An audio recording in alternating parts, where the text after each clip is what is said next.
what happened last time? Okay.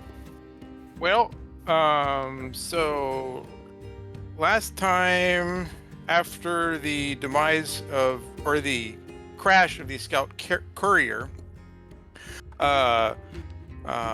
Cleon left us because he was going to hang out on the planet, and so then Corbanon came on and joined us, and then so they went back to the Central Lake City, and they were going to report on the mysterious Vargur in the warehouse. So they were going to go to talk to Dictator Masterson at the government building, and while they were on their way there, a Vargur went around the corner and promptly got shot between the eyes, and that was when they were right near him. So they saw some guys scuttling behind the building, and then the police came up, who then naturally assumed that they had shot the Vargur, and they found a pistol with the type that he was shot with. And so then they were kind of set up, and so they were arrested and put in jail. And then I can't remember exactly what happened, but I think that one of the guards left, and I think they somehow got out and they beat up the other guard or something. I can't remember exactly the exact order of events, but then they called Lothak, and Lothak brought the mayor with them, and so then they were talking to the mayor, and then they, since it was a police station, they got dressed up in police gear, and they went to the palace where the international or interplanetary terrorists were planning on abducting the dictator's daughter. And so then they fought a little battle in the ballroom or something of the mansion, and they saved the day. And that was kind of where we were at. And then of course, their ship blew up in the meantime during this terrorist attack. And so they didn't have any way back to their home on, what's the name of the place? Flammarion. And so then that's kind of where we're at. So we need to find our way back to Flammarion. We haven't decided exactly how we're going to get there yet, but that's what we need to do today. Yeah, it's clear that the terrorists blew up the High and Dry as kind of one of the key points in their plot, because as soon as that happened, all of a sudden you were already at the police station. Maybe that would have went fine, but then there was this lockdown, like this total lockdown that happened, and that locked the Dictator Masterson and his daughter exactly where they knew they would be. And so they knew where their target was with reliability, and everybody was locked down, and just in the nick of time, you guys made it in there and, of course, saved their lives. Now, the other thing is that these Vargur terrorists are out there. They know who you are, too. They got away, presumably to some kind of wilderness safe house, some kind of base of operations in the wilderness. And so you all, it has been 3 months.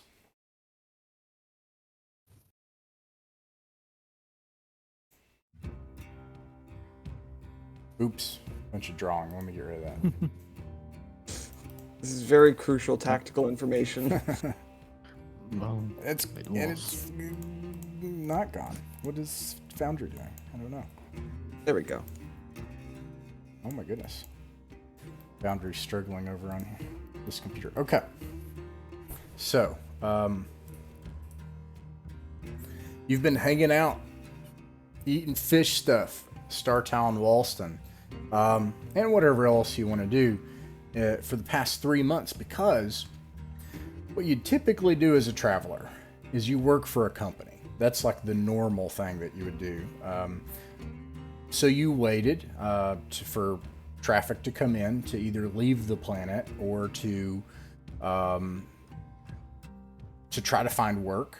And you notice something over 3 months. A few ships come in. One of the things is the starport, the landing pads have been ruined. And so they've started to repair the starport over that time and try to get it operational again. The High and Dry is a hulking wreck starship that just kind of push off to the side. This picture here where you see a junkyard, it's more of a junkyard now. The starport Walston doesn't look like a starport. It looks like a graveyard. And with this, they set up what you call an unimproved landing pad, like just a dust strip. And you also, last session, a reminder of this as well, if I recall correctly, did talk to the dictator at the end. And one of the things that you were like insisted on is like, hey, we need to be able to operate freely. And you got it. You got like a direct line with the dictator, and you were essentially like rangers, like of Walston, like you're able to operate with impunity now on the planet as the planet's heroes. You can go and do whatever you want. And the other thing is that, and this was an older discussion that you had with them, but is more imperative now than ever, is they had asked you to request business contracts and send information about, the aid they gave you, back to the Imperium, because they consider you like representatives of the Imperium. It's not true. You just work for the scout services on a contract and you're travelers, but they want you to take this back to to your boss. Well, anyways, now it's become a matter of, hey, tell the Imperium we need help. We're under a terrorist threat, and the starport was attacked. And word got out from some of the ships that came in, but something sort of bad happened in the convening 3 months. Ships stopped coming in.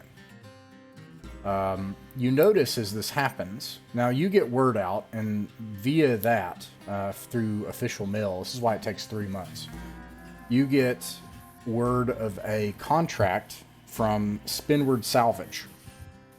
Now, that shouldn't surprise you, because there's a bunch of salvage sitting here now. But they want you to operate a salvage scow to carry essentially the remains of the High and Dry, along with other stuff that was destroyed at the starport. And Spinward Salvage is going to make a profit off of it. So they have a contract with the Imperium probably to do that. And this is normally how you would get a job, is you would sign on. And I think of it like being a cargo or an airline pilot. You don't own the plane, but you just trade out with the plane, and they pay you, and you go do the job, and then you switch out with another crew. And anyways, you manage to get a contract. And so now a ship, is coming in, and you've been waiting for 3 months. And the last thing is, in those past 3 months, you have noticed businesses being boarded up, warehouses closing down. And by the last couple of weeks, the money used here seems to have a lot less power. And the price of things seems to go up and up and up. And you notice that the cost to stay at the hotel is like 200 credits.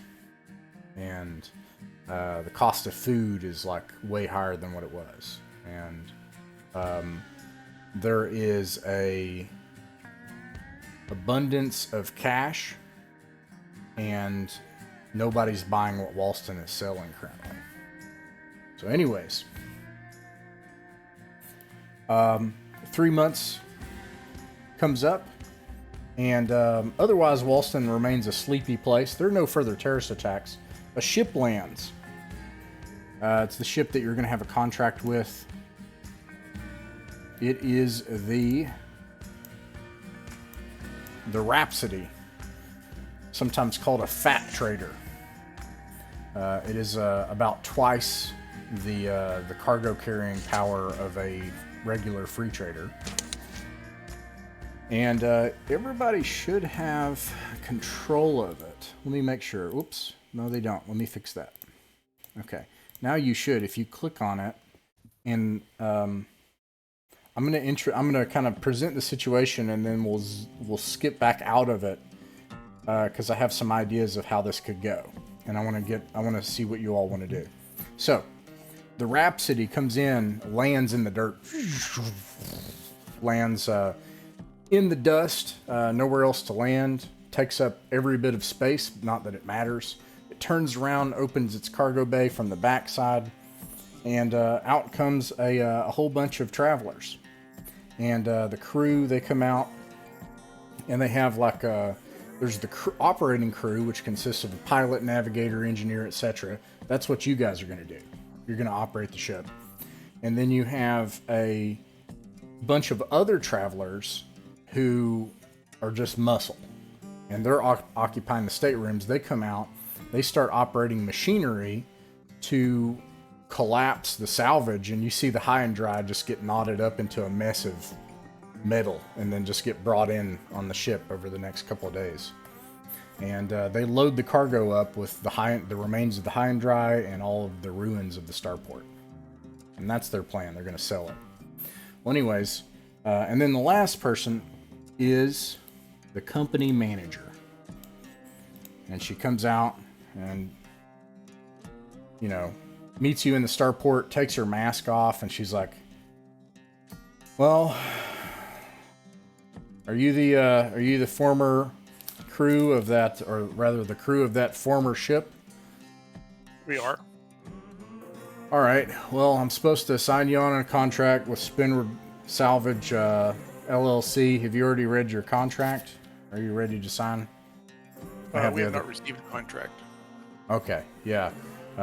She's like, "Oh, okay," and she, those idiots, you know, she mumbles when she goes off. Not about you all, but like that you should have received the contract, you know. And she comes back. She comes with like a data pads for all of you, and she's like, "It's a standard work contract. Involves 3 jumps. We'll be taking this load of salvage to Squallia, then a local interplanetary job in Squallia doing a salvage operation, and then you'll be taking the stuff from the salvage operation and selling it at Faldor, and then we have a drop off in the local system in Faldor off-site for a scavenge operation there. So you don't have to worry about coordinating the salvage operation here." And she looks back at the starport and the high and dry, and she's like, "Looks like you already did a good job of that." And then after that, from Faldor, we'll drop off the salvage we get there from the remote site to Flammarion. 3 jumps. 3 jumps. Has arrangement made to pay the scout service for the wreckage of the high and dry? You ask her that? Ask the lady? Yeah. Okay. Sorry, I don't know if I... that or not. Because it's a property of the scout service, so it's not our property. Right, yeah. But it is our responsibility. Right, yeah. We've coordinated with the Imperial, what is it called? Let me look it up real quick.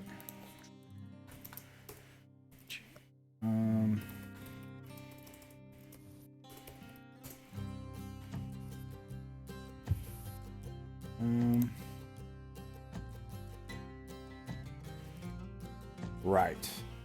We've already talked to the. This has been handed over now to the Ministry of Justice with the Imperium. So, and she points to the data pad. Actually, she's like, "My name's Hinavig, by the way. Been working with Spinward Salvage for about 7 years now. You can see here in the contract that this is actually Spinward Salvage for this portion of it. This is actually for the Imperium. So once you land at Squallia, your contract with the Imperium will have ended. Now, this is a surprise to you. Could I request something real quick? Could we see the map of the local systems? Yeah, absolutely.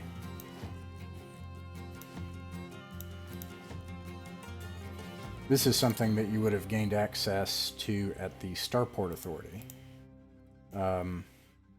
And probably have to go and do anyways. You'll get your vouchers are invalid, but the Spinward Salvage Company pays for it.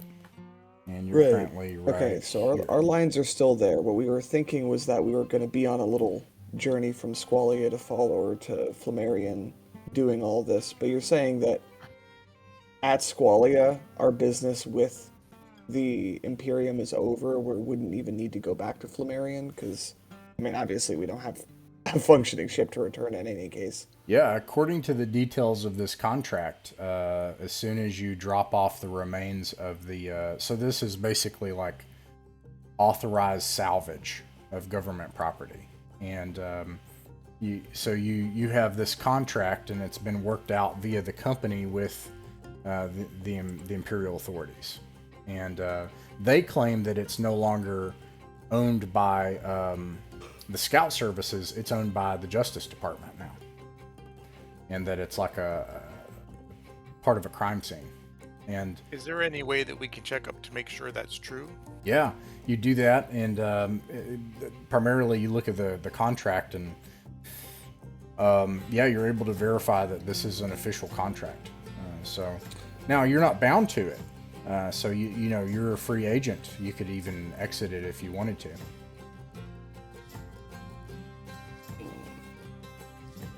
I kind of want to get a copy of this just in case there's a misunderstanding with the Scout Services down the line. I really hate constantly being the victim of terrible luck.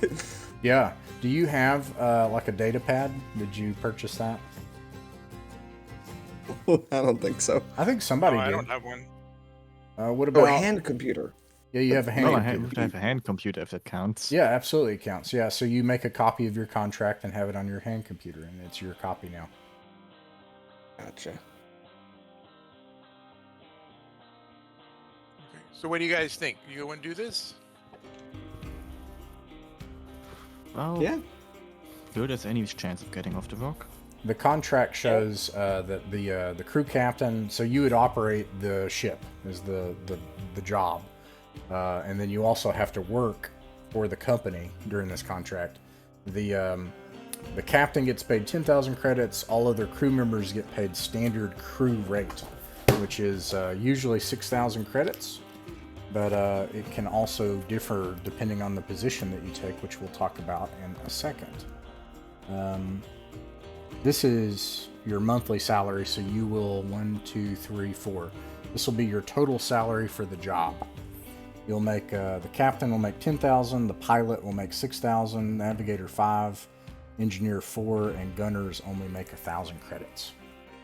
But everything's paid for. You will not pay any expenses during the journey. Okay, so do we need to fill all of those roles? Yeah, so we'll talk about that in a second, but let me move this back to Walston here.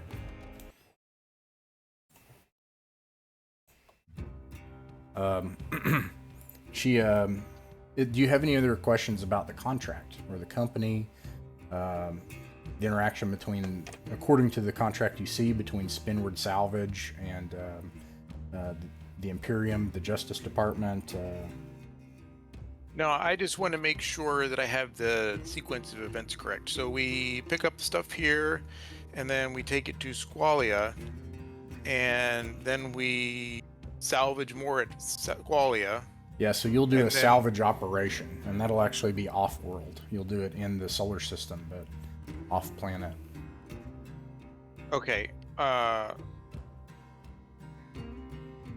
And then we sell that at Faldor, right? Yeah, so you take that salvage, and then you make the jump to probably do it's totally up to you how you want to do this. I don't know if you saw the captain's checklist I made, but you'll probably need to get fuel. So then you could scoop fuel from, if they have a gas giant, or or you could try to find a place that has water, or you could fly back to a starport. once you're fueled up and you have the salvage in Squallia, then you jump to Faldor. And then you sell the stuff in Faldor at the starport. And then they have what they call a remote operation. That means you're going to land in a wild place somewhere to do a salvage operation on the world in Faldor.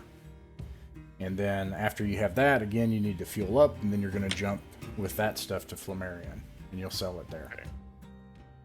And before we go to the world where we're going to be doing this, would we have a chance to like prepare? Like, will we be able to get any more equipment if needed, just in case? Because right now we don't know like what this world's like, right? Yeah. Like it's wall class, and we could have weapons or anything. Yeah, and if you ask the previous crew, it's not a place, they haven't operated in the Bowman Arm much. There's a good chance that one of them has been here, so one of the crew members can tell you about Faldor, and remind me of that if you want to ask the crew. But anyways, because there's nobody else that's been here, right? So it's not like you can go to the bar and ask travelers. There's nobody here. So only the crew. But you find out one of the crew members has actually done a job on Faldor. So you can ask them in a minute. But then the other thing you can always do is you can always go to the Starport Authority and gain the basic data on the planet, regardless of where you're going next. And I will read it off to you, just the basic data. The basic data on the planet, the universal world profile, can be inaccurate. It could have changed. For example, if you were a betting person, the starport here in Walston's about to change. It was listed as a Class C starport, and that is probably not the case. Okay. Or, if the air becomes toxic. Yeah, or if there's a war and it gets nuked or something and the air is not breathable, like, you may not know because... And other worlds wouldn't know because there's no way to get the information other than somebody just going there. Loses a lot of weight and the gravity level changes. Terrorists try to overthrow the government, pretty much. Exactly, yeah.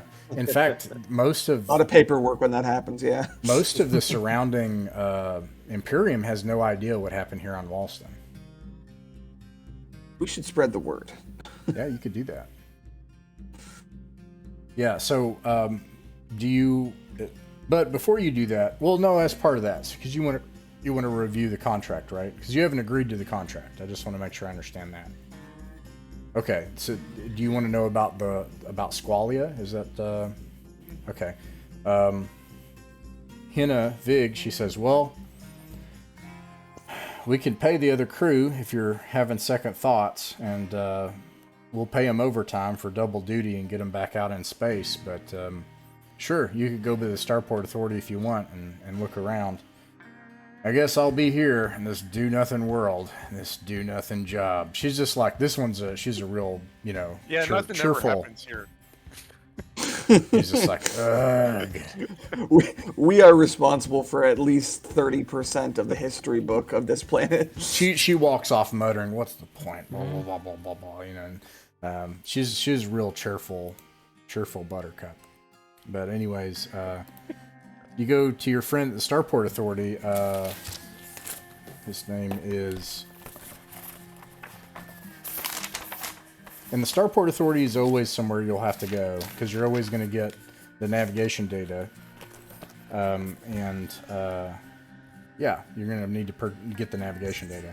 So, Director King, who is also the local hairstylist / air raft repair mechanic, he's like, oh, good to see you all again. How you doing? I'm doing okay. A bit early for a haircut, aren't you? So why are we here? I'm sorry. Oh, this is the Starport Authority. Okay. So this, if you want to know about Squallia, this is where you would go. And you, see, actually, let me draw the map of the local area here again too. So you have the Starport and fuel silos and landing pad. This landing pad has been destroyed, and so they just have a big open, unimproved area. You've got a district of warehouses where you met, the terrorists, and then you have I can't see anything because of the color. Let me change it. And then you have a main road leading out to a train station. The train tracks go that way. And then you have the Starport Authority / hair salon / aircraft repair center. And then you have the hotel. And then you have a bunch of residences.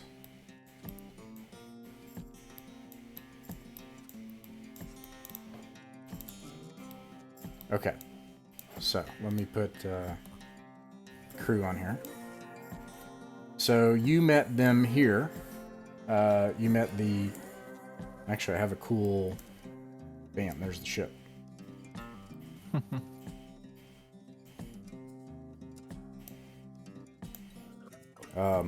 Alright. And you talk to Hinavig.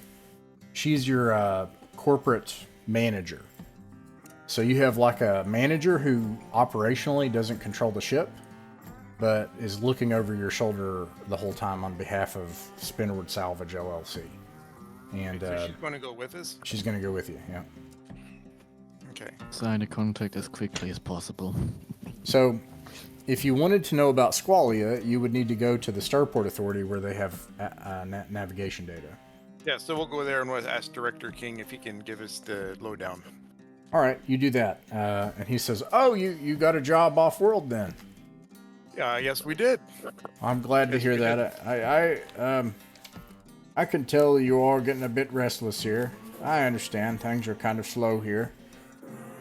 Despite all It's the... nice to slow down sometimes. Yeah.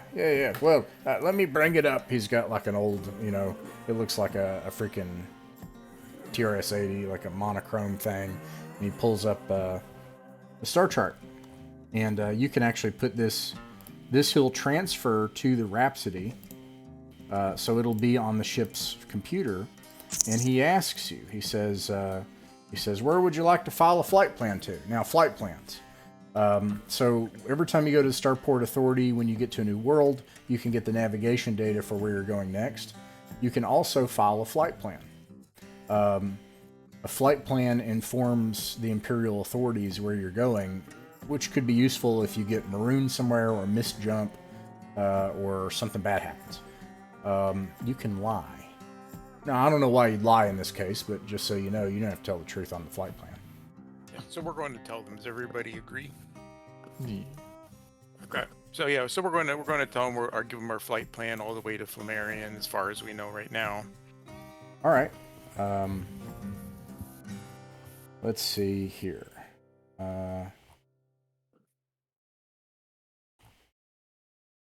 Squallia. Oh, I've heard, it's been a while, but heard they have good food.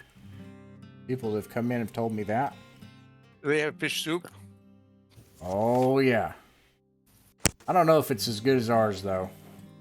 Probably not. Probably not. The only thing I know about this place is that it is watery and it is a lot of famous seafood. If it's somehow not, actually not as good as the fish soup here, I'm going to be so upset. So here is like the raw data that you're able to receive directly from the Starport Authority. It has a Class C starport. It has a balkanized government, meaning that there are a bunch of countries like our Earth right now.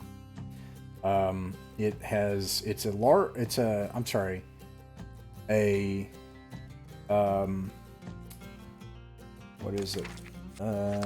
It's a average size planet, about half the size of Earth, but it has millions of people on it. So it's a very well populated world. It's not like this world. It's like, a world with millions of people in whole cities and countries and all kinds of stuff, right? This place has like one nation with like 3 cities and 10,000 people. So it says the atmosphere is very thin, but most importantly, it's essentially like Europa. It's a small water planet.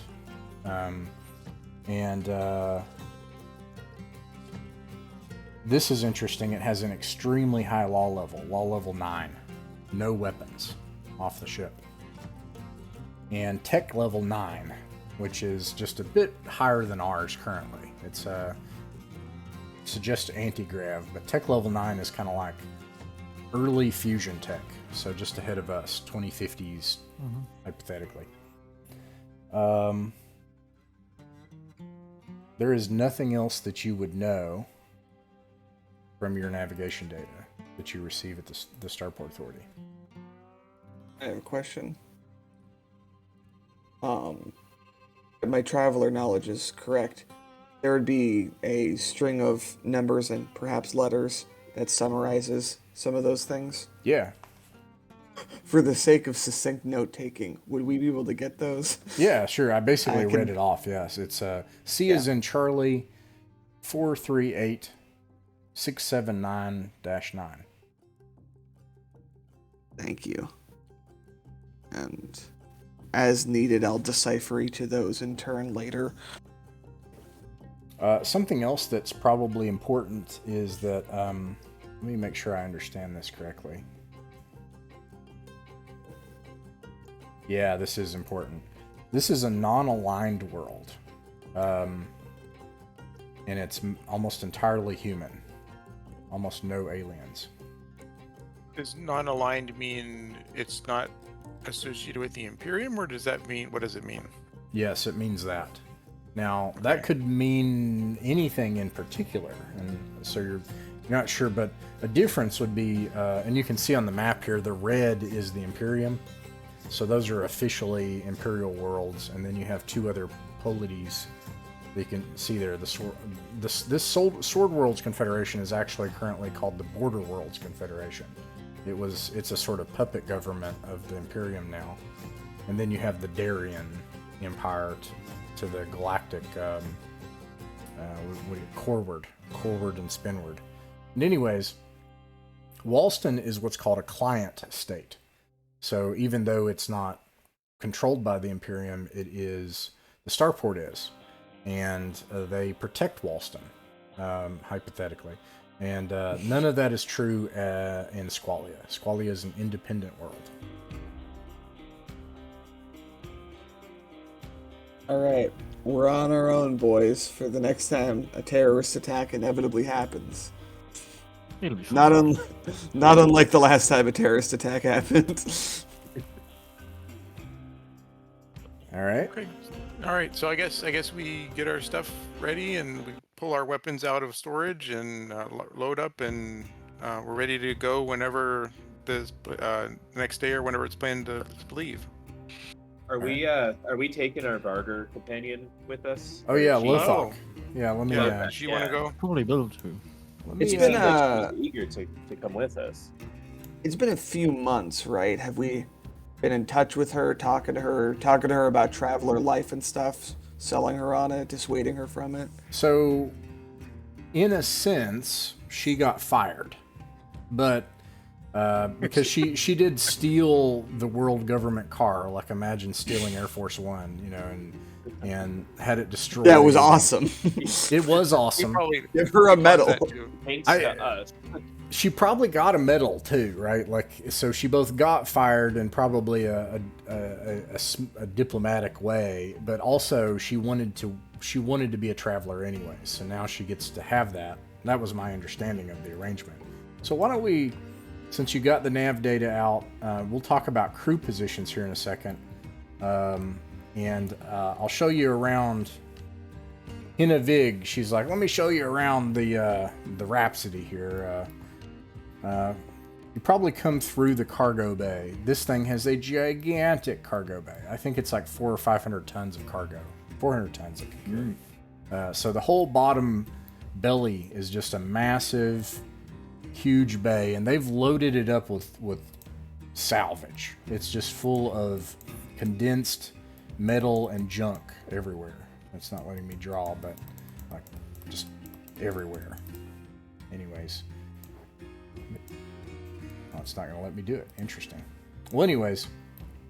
And then, you know, you have some of the ship's engineering stuff here, like the fuel processors and some of the ship system, the M drive, some of its components you can access from the belly of the ship. And then also in the ship is a detachable a launch, which is like that little shuttle in Star Trek.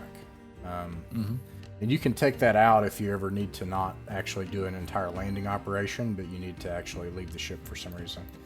Does that have atmospheric capabilities? Yeah, and not only does this have atmospheric capabilities, but completely atmospheric capabilities. So long as it's not, you could fly into gas, you could fly into water, vapor, anything like that. As long as it's not something that would actually damage it, you can fly into it. So even different types of vapors and compositions of atmosphere. Anyways, yeah, you can do that. It's got scoops, so you can scoop fuel, and it's got a fuel refinery on board, so it can use unrefined fuel. And then you have the engineering section, which is on the top bay, and you've got a bunch of I can't remember what those are called, but the vertical tubes, which you can go up and down and get from place to place on.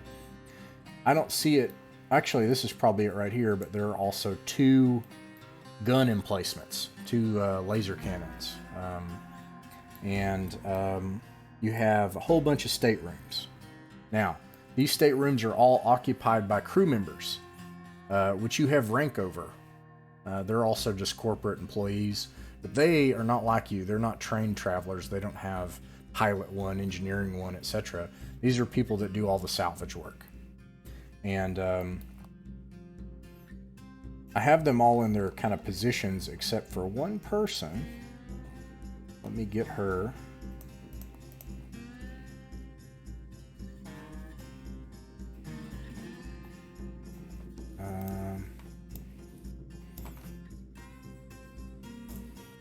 Lothak. So yeah, and you also, so actually she would probably be next to the captain, and then Lothak could operate. Is this a gunner's? Yeah, this goes down into the guns, is what I'm going to say. So this is the cockpit up here. I'll pan it. And let's talk about where everybody goes. I'm actually going to put him back. So I don't know if he's going to be able to join us. So this position, the pilot will be available. But if you actually, and I'll bring it up on my end, but if you bring up the Rhapsody under Traveler Crew 2, we can actually put people in their positions. Now I want to propose something that for the remainder of this adventure, this is yours. And let's just set aside all the organized play, open table mechanisms I was working on, and just make this your adventure with your crew. However you want to do it, is what I'd like to propose. And that being the case, I would like to say let's just stick with the captain we have. Let's not trade the captain anymore. So you have one captain.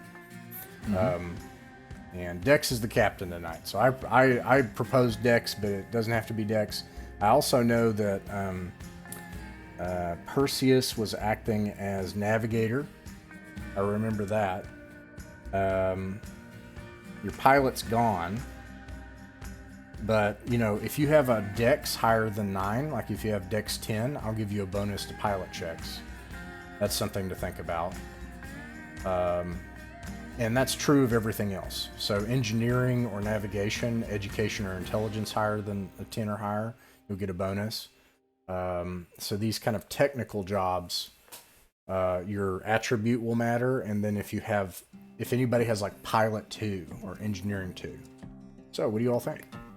I propose that we compare our stats and we line up our stats as best we can to the various jobs. So my highest stat is education, and my second highest is endurance. So I've got education 12, endurance 10. And then I'll note like some different skills, different jobs will do, but you don't have to. But like the captain hypothetically would be the person talking to people, would be the person going and dealing with authorities and making the trades and completing stuff, right? Admin's a good skill for that.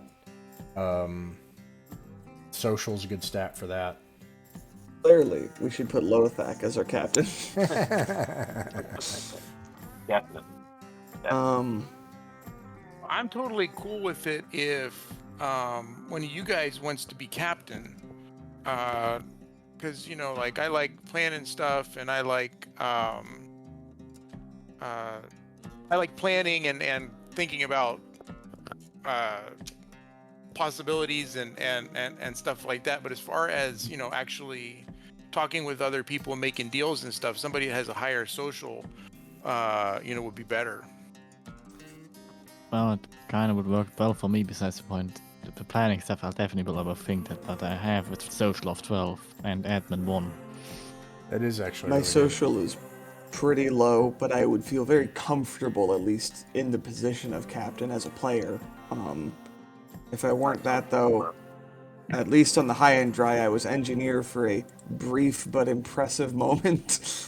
Yeah, and when you think about it, a couple other things to consider here. One is, and also we don't have to do it this way. This is just what I'm proposing, so this is only if it's fun for you all. Is like, let's just have a traveler adventure. Don't worry about all the changing group colors, all that stuff. The positions that like utterly depend on their skills are the pilot, the engineer, and the navigator, right? Like the pilot and the navigator are going to make pilot and navigator checks, and they're going to do it every single time you go out in space. The captain does not have a discrete, this is the captain skill. So that's a thing I just want to note. The gunners will usually just roll to meet target 8. Typically. Okay, I've got gunnery 2. That's pretty good. What would intelligence be good for? Because I have 12 plus 2 for intelligence.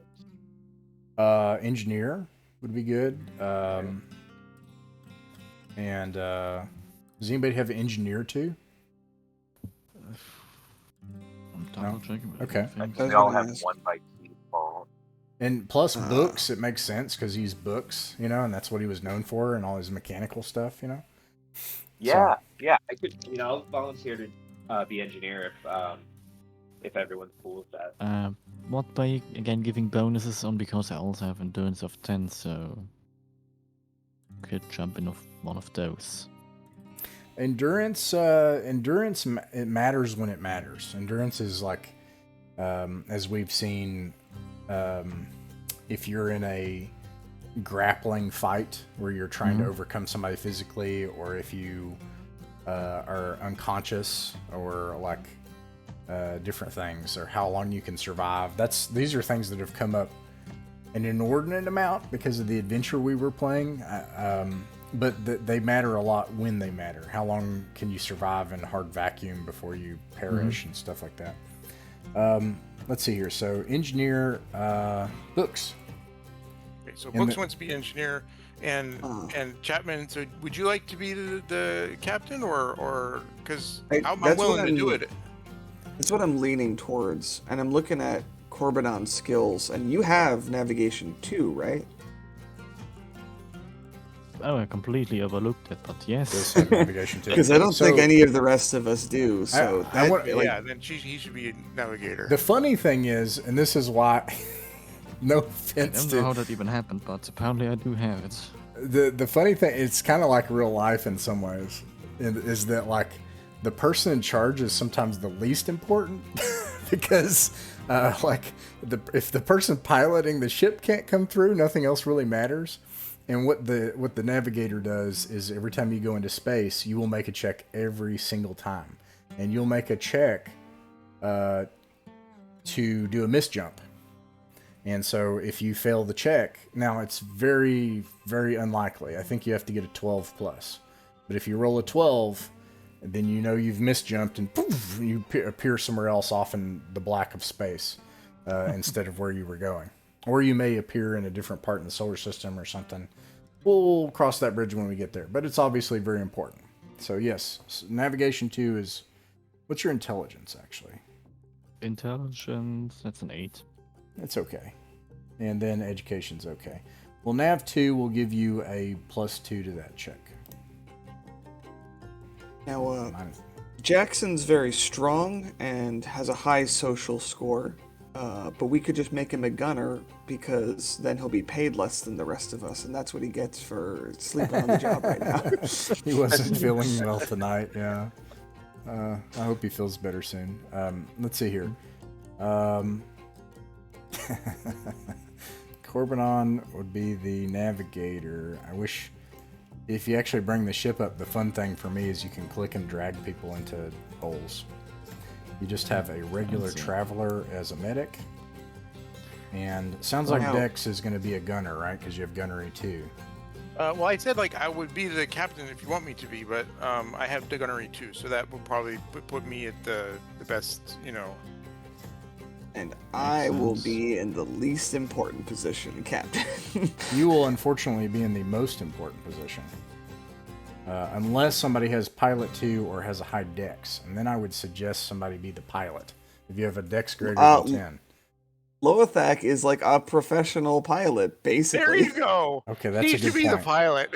She doesn't have pilot 1. See, this is an example. This is a great example of like last time. If this were a Star Wars game, it would be the most obvious thing in the world. Like, yes, you're, what's her name? Rey, and you've never touched a starfighter before, but it's just so cool and it's perfect. But this is not Star Wars. And that poor lady is, I hope she survives, the best I can say. She's just gonna... It'll be fun. And in fact... it's just that's like a what car. you've told her. That's what you all have told her. It'll be fine. He can be captain of the ship's boat. Think of it this way: you're gonna, be on the ship while we're out getting in harm's way. You can stay in safety, when number things 1 get says the dicey. captain has to stay on the ship. All right, I'm gonna go ahead and put you over here, but I would caution. So Lothak does not have pilot, just to be clear. She doesn't have piloting 1. Not even pilot 1. Okay. No, she's never flown anything ever. She knows how to. She has grav car 1 and a bunch of other. She has like driving 1 in a bunch of categories. All right. Does anyone have pilot 2 or better? Or Dex You're not 10? going to get out of it. Dex 10 or higher. It's gotta be the pilot 1. All right, I'll be the pilot. I have a dex of 10, and Loethak will be our captain. So no, actually, that's not going to work either. Let me see Or Dex will be our captain. Dex is the captain. Yeah, I'll be captain. I'll be captain. I'm drafting So I'm him captain because- and gunner. No, I'm going to make Lothak the gunner, and I'm going to. Okay. That Can you give her Can I give her some of my gunnery? Can I teach her on the way? I know, right? Over the week. I get that you point and shoot. You sacrifice the cool gunnery 2 thing then to be the crew captain. I get that. Now, obviously, to be clear, and maybe this doesn't even need to be said, but when you have a game like this and you have something like a captain, in no way does that. There's a very picaresque separation between player and character in that case when it comes to this. So it is absolutely everybody has an equal voice. If that's not very clear. As players. As characters, he is absolutely... wait a second. Oh, okay, I had it in the wrong place. As characters, he's absolutely in charge and has absolute direct authority in the fiction. Does that make sense? Okay, great. Okay. Yeah. Well, sounds like we got our stuff. I need to get a character to be your medic. Well, I can jump in as medic technically. I have medical 1 at least, and +1 due to education. You could, but navigator's way more important. I know, but if we do won't double need positions, We don't need a medic because we're not going to get a scratch on us. That's right. we don't need a medic all the time, so I could pull double duty or something. I want like an android robot medic. That'd be cool. All right, We let's might see be here. able to get it on the level 9 world, so I guess. So, putting Dex here, I'm putting the steward next to Dex. I'm putting Jackson. Let's see here. Dex there. Pilot Perseus. No, navigator. Who's the pilot? Gosh darn it. That's me. Yeah, it's so me. you're going over there, and then the navigator was Corbanon. Yeah. And then the Books was the engineer, and then Jackson and Lothak. Lothak will take a penalty, and that's okay. And then Jackson and the guns. Okay, so we have a crew now. All right, so she introduces you to the rest of the crew. These are all just spacers, people that don't have all of these skill sets that they got when they were in the Imperial military, like you all were. And you all are now operationally in complete command of the ship. The Rhapsody is yours.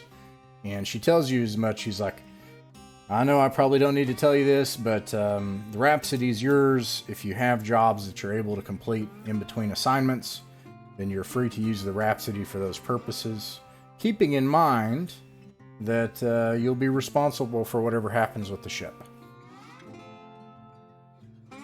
Okay, so do I ask, do we have fuel on the ship? Yeah, so you, you're sitting at the bridge there. You have like multifunction displays. You take a look at that, and I think if you go to Traveler Crew 2 and go down to Rhapsody, you can see the stats. The 400 nice tons. fuel. It can do jump 1, thrust 1, and it has 2 laser cannons. That's not listed, but you have that, and then you have 50 tons of fuel. That they've taken out of the reserves at the fuel silos here.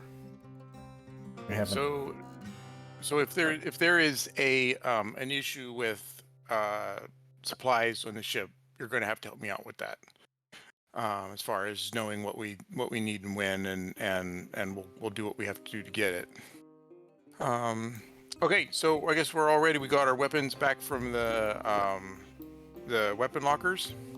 Yeah, and I'll pan over there. I think it's here, maybe I'm wrong, but you have a ship's locker. And the ship's locker is a secure storage facility where you can put sensitive items like weapons and ammunition. And it's perfectly secure whenever you have it in there. Okay, so what I'm going to do as captain is I'm going to order pizza for all of the crew and beer, but only 1 beer each. And so we're going to have them delivered, and then we're going to have a little party, and then when the party's done, then we're going to take off and go. Yeah, everybody cheers. This will cost 50 credits for cheap, the fish pizza with the nice, delicious fish crust with anchovies, of course. Alrighty then. Okay. I'm glad this guy's our captain. I'll vote for him again. And then we're going to have planned bowling in the what do you call it? The hold tomorrow. But for today, we're going to blast off, and we're going to be on our way towards Squallia. You get a bit of a suspicious look, a little bit of look of trepidation from Henna as you describe all the social events that you're implementing during the jump transit. But the crew loves it. Like, they cheer, and you can hear them over the intercom and stuff. And all right, is there anybody else you want to say goodbye to in Walston before you head out? Lothak looks visibly nervous. She's never been on a starship. She's never went into the atmosphere other than the grav car, and she's never been in jump space before. Well, we should give Lothak the opportunity to talk to her folks if she needs to, and we should say goodbye to the mayor and also to the what do you call him? The head honcho guy, the dictator? The dictator, yeah. So we should just say goodbye to both and say thank you and everything, and then we'll be on our way. All right. Yeah, you probably did that in the preceding week in terms of like sort of more formal things, and certainly Lothak did that with her parents. Said goodbye to them. You realize that the planet's not really well off, and now Lothak has like even more of a motivation to be a traveler, in that she needs money for her family now, and she needs to try to help her world. And anyways, the dictator, he's absent as usual, but Director Green, he personally contacts you via like a video feed like what we have here now, and is like, I want to personally thank you all again. and you're always welcome back here. In fact, I hope we see you again. So long, and thanks for all the fish. Thanks for the vision. Yep. Hope that volcano doesn't blow up again. Yeah, Hopefully not the same at least. Since the financial situation is what it is here, is there anything we can do at Squallia to help you out?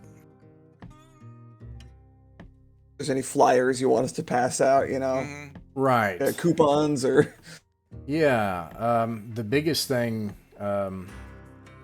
Rhapsody, is that you can get us help from the Imperium. Get back to the scout base on Flammarion. Tell them what's happening here. Tell them that we need Ministry of Justice, investigators, maybe military even. We need some help here. That's the biggest thing. We're not equipped to deal with terrorists, and they're still out there. But Okay. on that note, our fish products are spoiling, and we have no buyers. Our main exports are dwindling. If we could work out a deal with someone, anyone, to try to purchase, but without the starport being repaired, people aren't willing to come in because of the lack of fuel. It's a mess. We need companies to come in. We need manufacturing goods. We need tech, and we need to get rid of this fish and sell it. That's what we do here. Okay. All right. We'll see what we can do. Thanks. Mhm. Best of luck. And the feed ends, and the ship comes alive. Let's see. Before we go, is there any data that I can download, like from the local library or university or whatever they've got, or the government building or anything, to add to our ship's library? And if you like books, you can, since you're the engineer, or Corbin, and you're the navigator, you guys could take care of that. Sure thing. Yeah, sounds good. Now, since Loethak has never gone into jump before, we should make sure she has a doggy bag first. Yeah, maybe. Was that intentional? The doggy bag though? With the burger? Every bag is a doggy bag for her.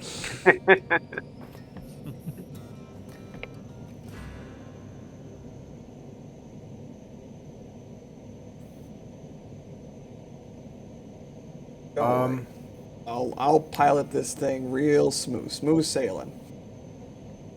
You're not gonna feel a thing, no turbulence in my hands.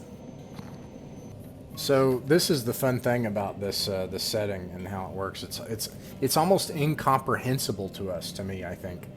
But I think some of it makes sense in ways that I won't overly dive into here. But no, you do not have a ship's library.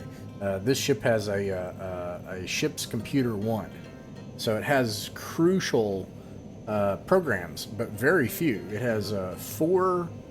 If I recall correctly, maybe it's 3 in random access memory, and then 3 programs that exist in its storage.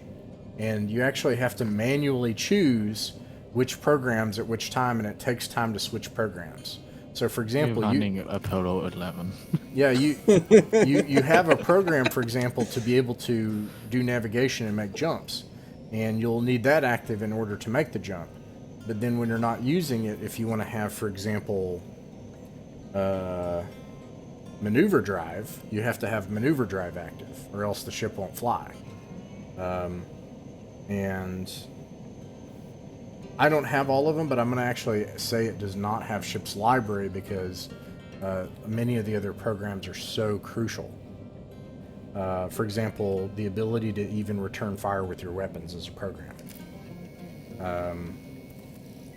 Which you probably don't have on, right when you're about to make a jump, you probably don't have it active. You probably have to make it unactive and then load the jump program.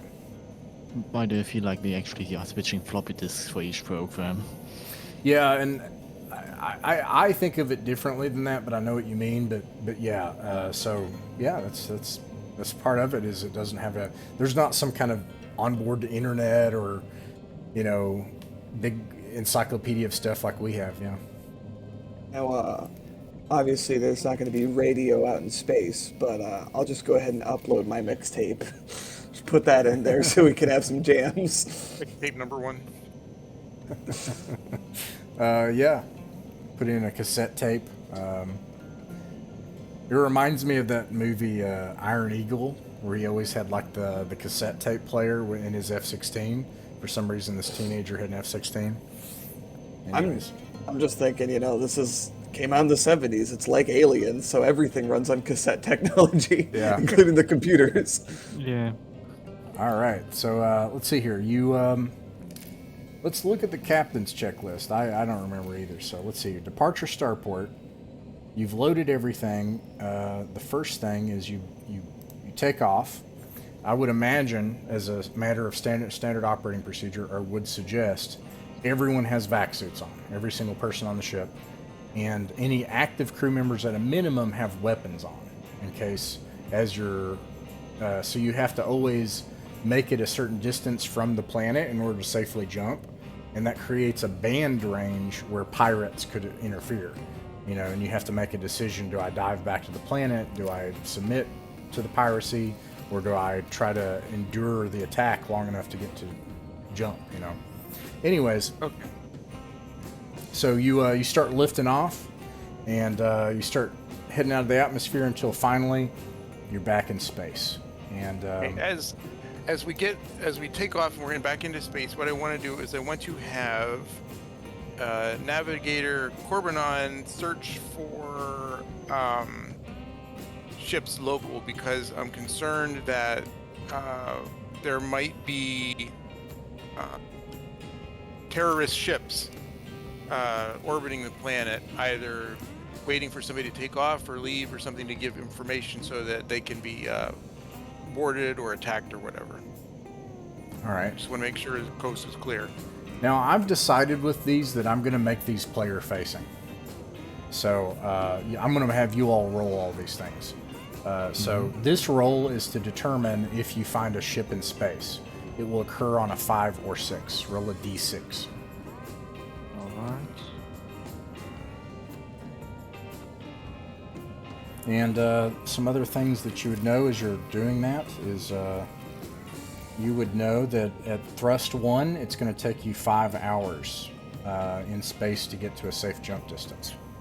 Okay, and Navigator, I'm going to have you also plot a course not directly towards the jump point, but I want to do like I want to point 90 degrees away from it, so that we go out, make a big triangle, and then come back. That way we'll miss the main space lane. Alright. I'm going to actually depict, because I don't really have a great way to do this otherwise, where the planet is. I'm just going to kind of drag it. So the planet's starting out right here, and then it'll change as we go. Alright, what'd you get on that d6? 3. A 3. Alright, so you don't encounter anything. So it's nice and smooth sailing for 5 hours, out to a safe jump distance. Where is my... Nope, don't want that. Although that would be nicer, actually. And eventually the planet gets smaller and smaller in range until you are at a safe jump distance. Okay, course is plotted. Yes. And yeah, actually, let me bring that up. Got departure, that. So the first thing is actually the engineer. So and again, so I'm going to make all these player facing. Every time you go out in space, there's a chance that the ship could just crap out on you. There's a very small chance that could happen. So the ship's engineer, please roll a 2d6. This, I have already calculated your target number, and based on the different dice modifiers, you have to not roll a 13 plus. So, just to give you a sense of how safe it is, it's currently a 13 plus. There's a bunch of factors that could change that. All right, so you rolled under it. Next thing is the navigator. So the captain said to put in the course to Squallia. You put in the flight plan. You're beginning to navigate, prepare everything manually to make the jump. For a missed jump, let's see here. You're 10 diameters out, or I'm sorry, more than 100 diameters out from the world, so it is safe. You're using refined fuel, so you roll 2d6 to not get a 13. It may sound silly that I'm having you roll it, but this will tell you what it feels like, and then if it modified, then all of a sudden you'll see the difference. Okay, so yeah, obviously you get a 6, and it's not even possible to get a 13. So you can engage the jump drive whenever you're ready. Engage. All right.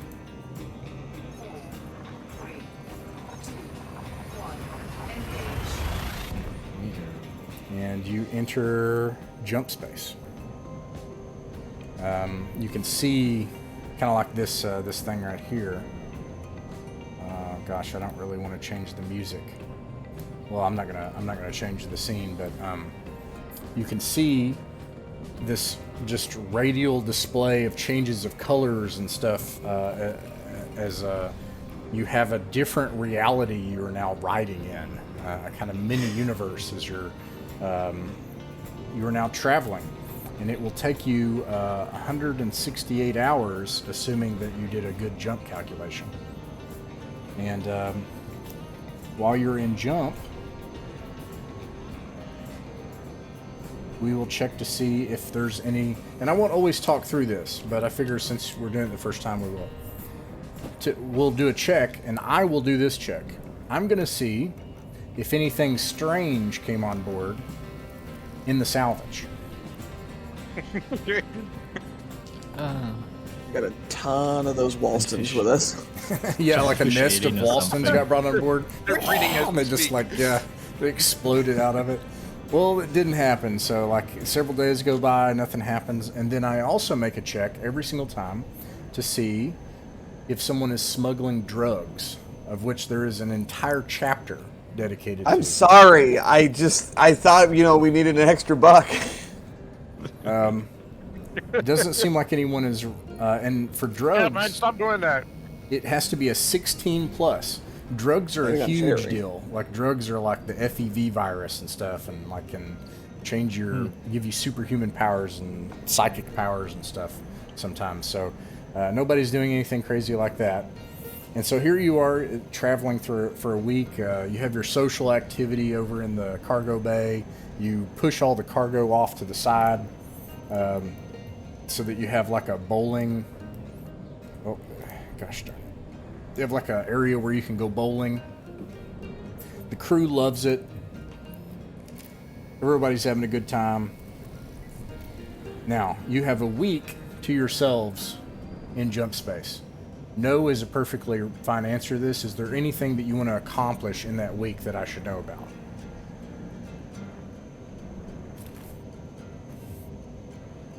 No? Alright, yeah.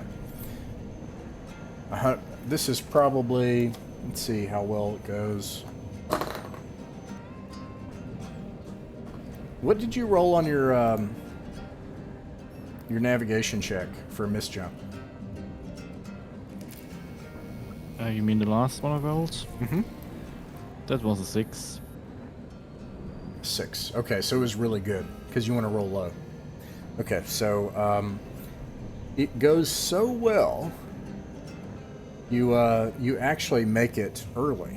You make it at about 150 hours, and maybe 155 hours, and you exit jump space, and you see space again outside. You see dark, and navigator. It appears is if you are... let me see here.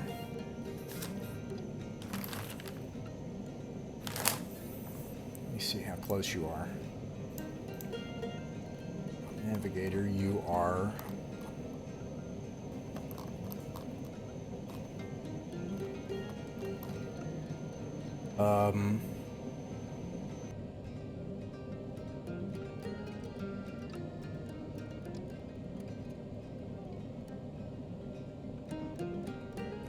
about 960,000 kilometers away from Squallia. So you can actually see it when looking outside, and this is a really good jump. You got close and you got in early. I'm going to take the credit for that. That's all piloting, baby. There you go. It's nothing to do with the Totally. pilot at all. The pilot just boop, autopilot. Nothing going on. It's still a skill. He knows the button. All right, let me see here. So here you are in space. Some things you can always do at arrival. You can scan the area for potential danger, problem, or any other data in the solar system. It takes time to do that to the extent you want more information.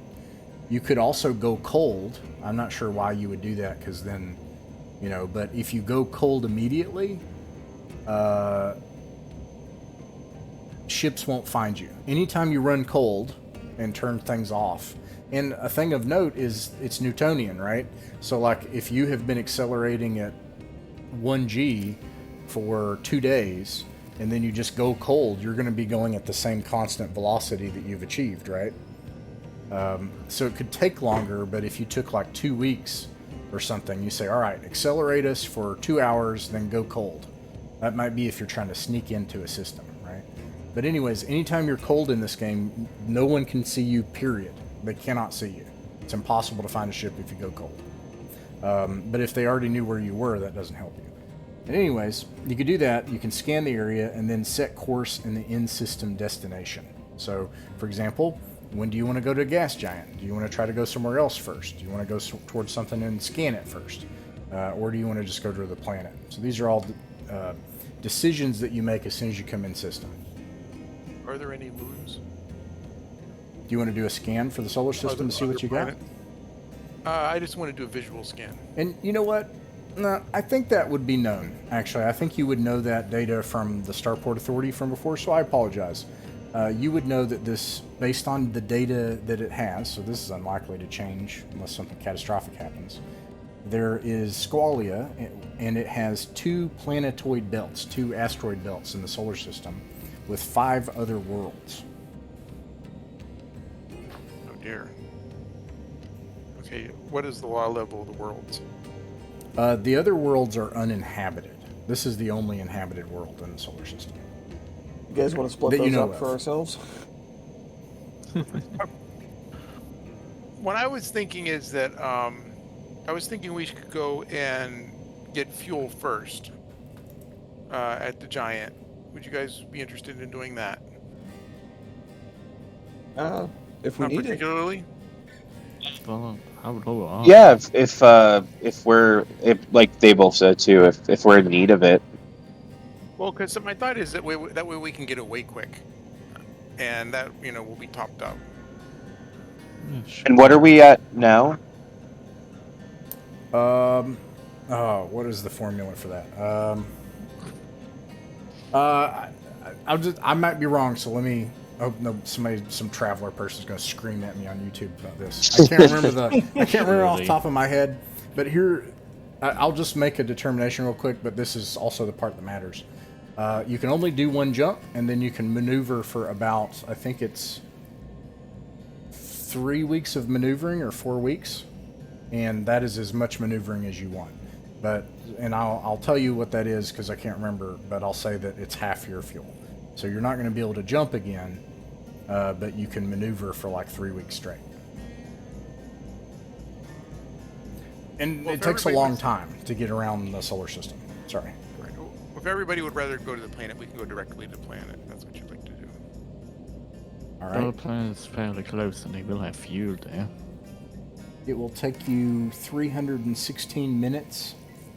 No, 324 minutes to get to the planet and deorbit and enter its atmosphere. So 5.4 hours. This is like a really good jump. You could also be out like 7 days. Yeah, it would be a bad jump if he had rolled like an 11, you know, and then you have to either jump again, which you could do inside the system, or but you'd have to have fuel, or you have to travel for a whole week. But anyways, okay. So the course you're setting for is the planet. Is that right? Yeah. Okay. So set course for planet. All right. Do you want to conduct any scans? I'm going to spend time doing that, and then use this. I would rather go in silent. Okay. So you want to take longer to do that? You want to like burn for a certain amount of time and then run silent? That would be unusual in the sense that you'll operate on auxiliary power. So it'll be like cold and dark inside the ship with everybody in their vac suits. Oh. But since it's 5 hours, you could burn at 1G for 2 hours and then, flip and then turn all the drives off and then coast for, a day or something. Let's just do what everybody else does, which I assume is just turn and burn. So you burn at Okay. 1G and then you flip and then you decelerate at 1G for 5 hours. Yeah, and then since we're going to be obvious, then we'll just take as many measurements. We'll take as many sensor measurements as we can of who's here and what's not, and if anything's unusual and all that kind of stuff. All right. We'll listen to the airwaves to see if anybody's talking about anything going on the planet, all that stuff. All right. In that case, and it sounds like you're having the navigator do this. It doesn't have to be. Yeah, navigator. That's fine. Okay. So navigator, Corbanon, roll a d6 for any encounters. It's on a 5 or above. Alrighty. 1. No. It's a clean and clear airspace. There is routine traffic that comes out over the next couple of hours, mostly small craft, but nothing on an intercept course and nothing out in the solar system that you detect. And so for the next... Don't worry, everyone. I'll pilot us clear of any of those encounters we're so nasty want to avoid. Watch out for asteroids. You want to miss any asteroids that are coming. Yeah, all right. Oh, Go ahead. that's Remember what happened probably last time. Probably. All right, you accelerate for 2.5 hours, 1G, and then the ship flips, and then you decelerate for 1G for 2.5 hours, coming in to prepare for a deorbit to land. In this case, I think I have it here. That it's a low port, so you'll actually enter the atmosphere, the thin atmosphere of Squallia, and you'll land just above the water line. And then they will take you down into an area underwater. And this wouldn't matter. Your ship can land in water. It can fly in water. Doesn't matter.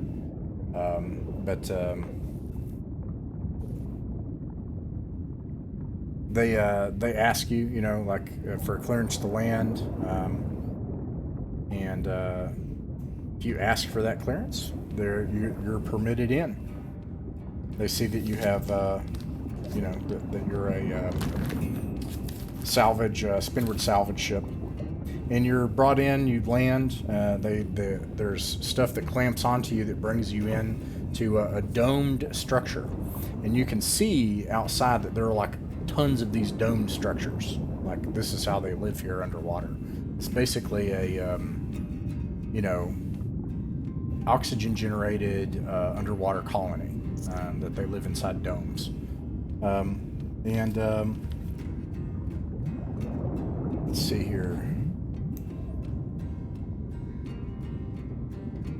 You come out, and this is what you see. Your companion, what's her name? Let's see here. Ina. She takes her straps off. She's like, "All right, 50 hours shore leave." And know what the point of it is. I'm gonna go drink myself to death if possible. She gets up, she just leaves you. Should we keep an eye on her? Yeah, I'm thinking I'm going to find one of the junior crew member, and I'm going to have this, but like someone, you know, that like looks kind of like they know what they're doing, and just kind of keep an eye on her. Okay. Better. Alright, let me make a note of that. And I'm going to give him a communicator, and I'm going to keep the other one, and he can call me if anything bad happens. We kept the jump short. I didn't realize we were such bad company. Yeah, she's just been a real sourpuss for some reason. Yeah, but anyways, you what do you do? Do you disembark, or we've got 50 hours here in Squallia? We're going for sushi. That's my vote. There I we go. gotta Let's go find for out. sushi. Yep, that's Yeah. what we're doing. All right, Some fish. cargo bay opens. The crewmen, of which there are 7 other crewmen, they start working with the machines and stuff in the starport, the low port, to unload the salvage. You don't have to do any of the administrative transactions or find a buyer or anything like that. That's all taken care of, actually, by Hina. That's actually her job. But you're also not responsible for it. So you're just responsible for operating the ship safely and doing the jobs they give you. So now that you're here, I'll describe the area around you. You see flags here of some kind of polity. It looks like the flags have... it's strange that this is the first time in a long time that you haven't seen flags that have the Imperial Sunburst on it. Because even in worlds like Walston, you would still see official Imperial stuff, especially at the starport, which is usually managed by the Imperium. Well, anyways, in this one you see, in fact, like a crab instead of a sunburst. And you see in places, this is apparently the Federation of Ott Park. And you can see in the landing bay that there are all sorts of ships here that are preparing inbound and outbound with different cargoes. This is a very busy place. This is not like Walston at all. There are free trader ships and subsidized ships like your own with labels particularly for salvage, Spinward Salvage, the company you're working for, and you see a ton for McClellan Industries. The whole place smells unusually sterile and chemical-like, like a hospital. I assume you leave your weapons on the ship, or do you try to sneak them in? I take my knife in my boot. Interesting. That is very illegal. What about everybody else? I didn't see nothing. Oh, I'm gonna leave mine. All right. yeah, we're gonna stay on the clear side there. All right. I'm going to see if they detect you. You're able to get past customs with a knife in your boot. You're probably one of the few people walking around with a deadly weapon now. And anyways, smells like a hospital. Everything's like tunnels and corridors. Like, imagine that claustrophobic feeling you have if you're ever at an aquarium and they have those tunnels and you got the water around you, and that's just everywhere here. And I mean, after experiencing the lake on Walston, I'm already just got the heebie-jeebies being on this planet. oh yeah, at you all. almost drowned to death. Yeah, barely saved the ship. Yikes! And yeah, so everything has this teal, bland appearance, and everything's curvy. And then the food from the vendors after customs, you make it through customs, no problem. The food hits your nose. It smells amazing.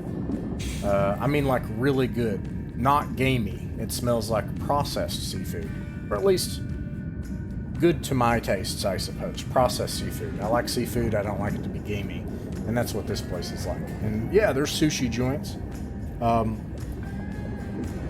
You said you're going to try to find sushi? To be clear, this is strictly business and work related. We're scouting out the competition for course. Walston's fish market. Of course. You're in the fish market now. This is the thing. Yeah. So all right, you start. That's right? You guys start heading towards a vendor to try to find some sushi. Just want to make sure. We're keeping I think we should keep our eye out though, because we're looking for anybody that we can send back to Walston to buy seafood there. So we're just keeping our eye out. That's interesting. Yeah, there might be a bit of a situation of selling ice to Eskimos here. You know, like this is the water world with tons of seafood. Well, I would assume that they don't have everything. I would assume that they probably have, some fish there they don't have here and whatnot. So you're keeping a lookout. You're looking to try to help Walston. You're looking for different we're things. just keeping an eye out. Okay, well, there is one thing that you notice. You noticed it in the starport. You noticed it as you go along. This world is a similar tech level to Walston, but has tons of manufactured goods, engineering, machines. Their entire society depends on it. They have manufacturing output. Let me make sure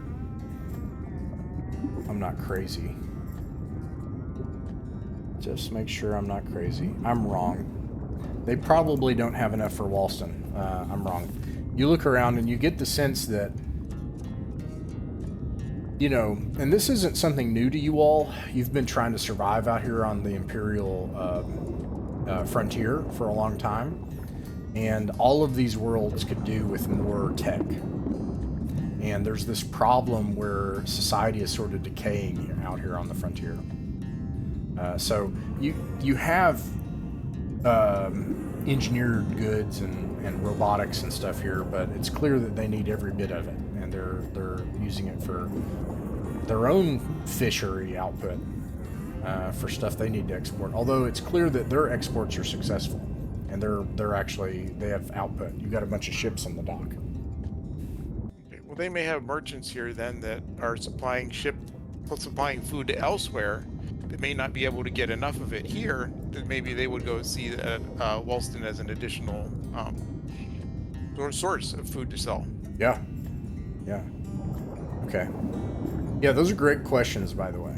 So I've decided, I looked at the trade chapter and I've decided I want to keep it in the fiction. So if there's a place that it's this is not a factory planet, they make a bunch of fish goods, and then you go to another world and it's man, this place needs food, it's growing so fast. That's gameable. You can act on that, and it can change things. So I think those are good questions. Anyways, all right, so you have somebody watch Henna with a communicator. You're headed towards finding some sushi. And the alley, you find a sushi joint, and it smells amazing. At least for me, I love sushi. And it does have that, oh my gosh, this is really good. One of the great things about a place like this is that they have so much that something like sushi, if you get in there, 2 credits, all the sushi you can eat. That's really fresh. But on the way, the alley is blocked. There's a commotion. Let's see here.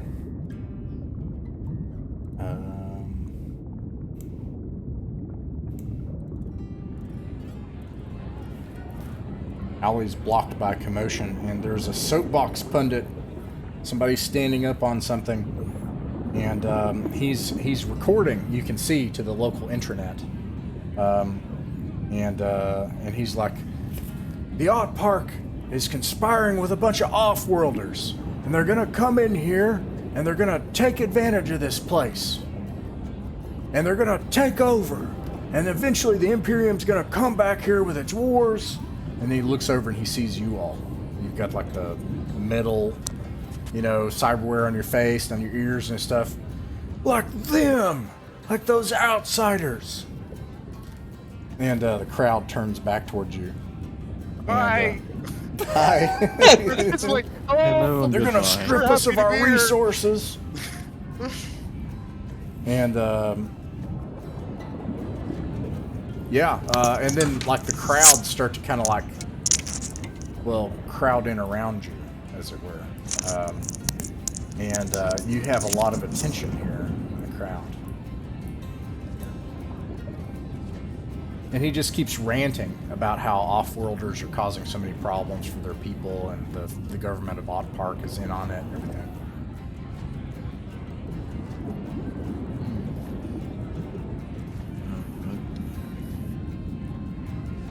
You just push past. What do you do? Push past? Get the sushi place? I'm inclined, since we have, you know, a ship and all these people and everything, I'm inclined to say that we should just avoid the issue and skirt by it silently if we can. What do you think, Books?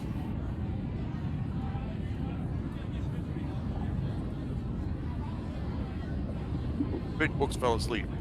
Oh, he's muted. You're muted, Books. Oh, you might be AFK. Okay, no big deal. Let me see here. No. That's a good strategy. Just don't even acknowledge. Just say nothing to these guys. Your pockets feel a little bit lighter. Oh. Do they have pocket anti-gravity here? I was That's very smart. the mute button got stuck for some reason, and I couldn't. Oh. I was like talking to you, and I was like, "No, I'm not asleep." I'm like yelling at the thing, but it wasn't going through. Yeah, I think. I mean, normally I would say like try to intimidate. That's like my go-to, or try to devise some way to either intimidate or try to get some information. But I think in this case, I'm on board with just kind of going along. You know. Yeah. Not making a stink. You see some people dash off around the corner, and your pockets are a little lighter. So let's see here. Now, you're here on the world. If you want the sushi, it's only, what did I say, 2 credits? 3 credits for as much delicious sushi as you can eat. It's really nice. And I mean, to have the change in flavor, and it has like some, I don't know how to put this, but like, home cooking's great, but like if you ate home cooking every single day and you got to go out and eat one day, it'd be really great, right? And that's kind of what it feels like. I mean, it's almost like relief, you know, to get to go here and do that. And now you're here on the planet. There's some things that you can do every time you come to a starport. You have 50 hours. Every time you come to a new world, you can always ask around for a job. So you can always try to see if somebody's looking to hire travelers. And your company that has subsidized you, they don't care if you do other work and get paid, so long as you don't bust their ship and as long as you get the job done. They don't care what you do and don't break laws. Depending on the job, the company, they might not care if you break the law, but this one does. But so you can look for work. That you can only do that once per week, so once every time you come to a planet. The other thing you can do is go to a bar anytime you're trying to find information. You can also go to a starport authority to get your information about the next planet and your navigation data. And of course anything else you want to do, but those are like things that you can always do when you come into a new starport. Well, I have, I think we did with that, and I'm willing to take consensus on this if everybody wants, but I think that we should find out what the salvage off-planet operation that we're going to do is, and find information about that. And we can go to a bar. We can ask here at the sushi joint if we see anybody that looks like they might, you know, be, you know, come in off-planet. And I also have Travelers Aid Society. Maybe we could go to the Travelers Aid Society and ask if anybody there, you know, has any information. Yeah. Yeah.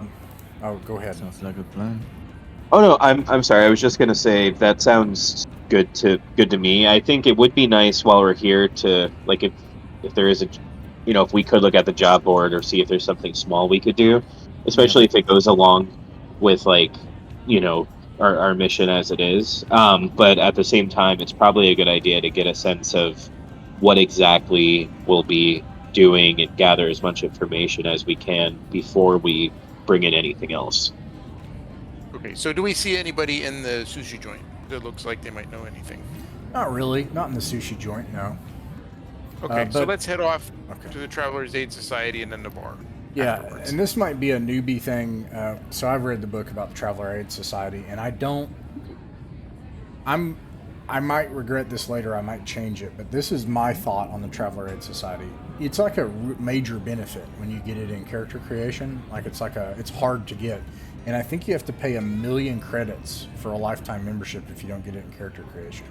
So I'm going to say that the Traveler's Aid Society gives you two things. If the character owns it, you can stay here for free, so long as you stay in the Star Town. If you leave the Star Town and go out into the planet somewhere else, you'll have to pay, hotel costs and food. You will have to pay food. Let's see, hotel and food, Squallia. And I don't remember what it is. I'll look it up later. But I'm going to note that Dex has TAS.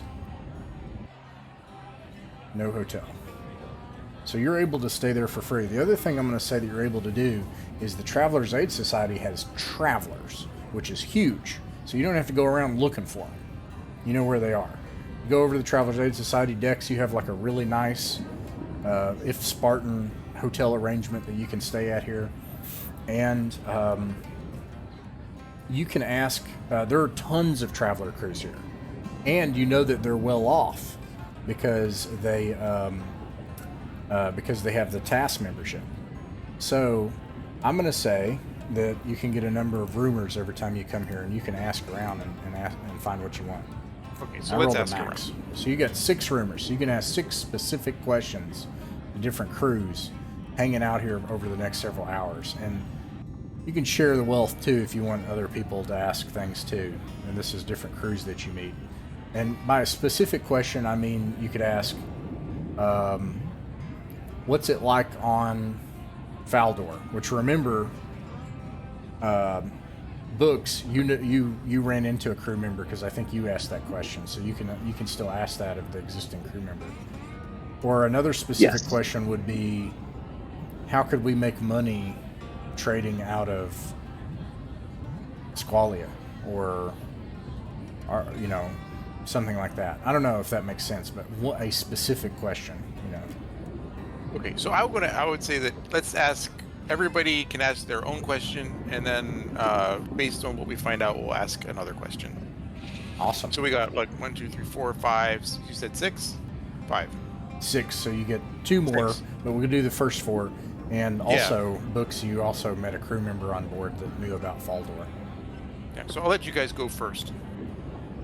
All right. So, should I ask the crew member now, or should we save that? No, absolutely. Yeah. So let's say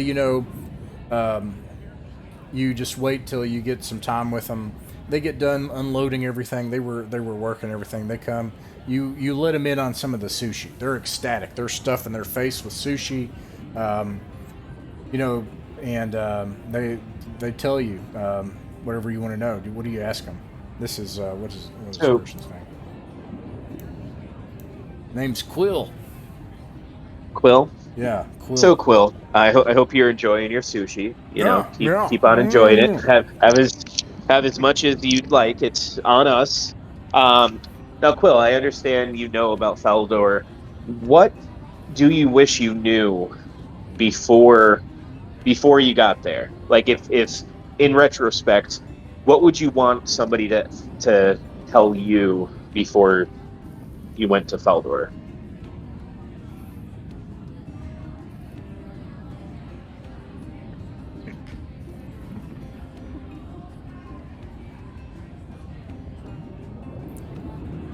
Swords and chains. It's a medieval planet.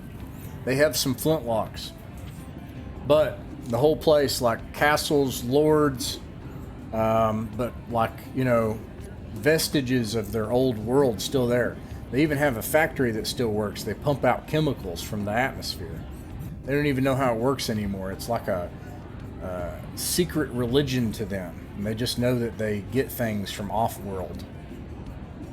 It's a weird place. Very sounds like it. Dangerous place to go out away from the cities, and could be dangerous to get away from the Star Town. Yeah, that's interesting. Gosh, so you said that they have some kind of machinery or something that they don't even know how it works, Yeah, but they use it to pump out chemicals. yeah. The atmosphere is full of it's tainted. It's full of some kind of chemical that's laced with the nitrogen in the air, and you'll suffocate to death on it. So everybody wears masks. So they have the masks. They have air filters and pumps. They bring in engineers from off-world, and they have a religion around it. In fact, I think that their government, they call him something like the Priest King or something. And otherwise, it's like a medieval world. Medieval with the trappings of ancient technology they don't understand anymore. If we're not careful around here, Okay. places like this will become like that too. Yeah, I hear you. Well, thank you for that information. Please keep enjoying the sushi. Yeah, It's delicious. I think so. As you could tell, yeah, I could see you're enjoying yourself. Yeah, fresh from It's got Wolf's. soy sauce all over his back suit. Got soy sauce on his hands. Yeah. All right. What Bex about ate too much wasabi. yeah? Or what about Dex? What kind of question are you looking for from all these travelers at the Travelers Aid Society? So you all have left the sushi place. You go on to the Travelers Aid Society. To me, it's kind of like the USO. You know, like it's this club of people that you can get in it. You know, based on your service. So you get in it. I'm going to let the other guys ask first. Okay, yeah, no problem. What about you? What about Corbinon? What about Well, I just look if I find anybody who knows if there's like a reason that it's your local trade ship, because there's like this, I forgot the name, but there's like one large firm that's buying fish here and isn't going to any other places, or if they are, if somebody worked with them. You're trying to find out if people are like the comings and goings of the exports for fish products. Yeah, after all, at the beginning you mentioned there's a lot of ships from one major. Yeah. Well, undertaking there. yeah. You talk to you find a subsidized merchant crew like yourself, and let me actually see. This might be helpful too. You can kind of learn about them and what they're doing here. Let's see here.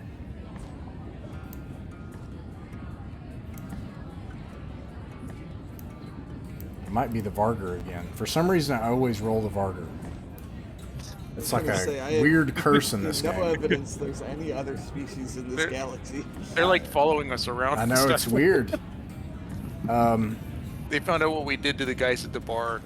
There's been this race of cat people that have just been out of sight the whole time. It's true, yeah. It's true, yeah. There's also the murderous vegetarians, the like jihadi vegetarian people. If they find out you eat meat, they track you down and kill you. There's that part of space.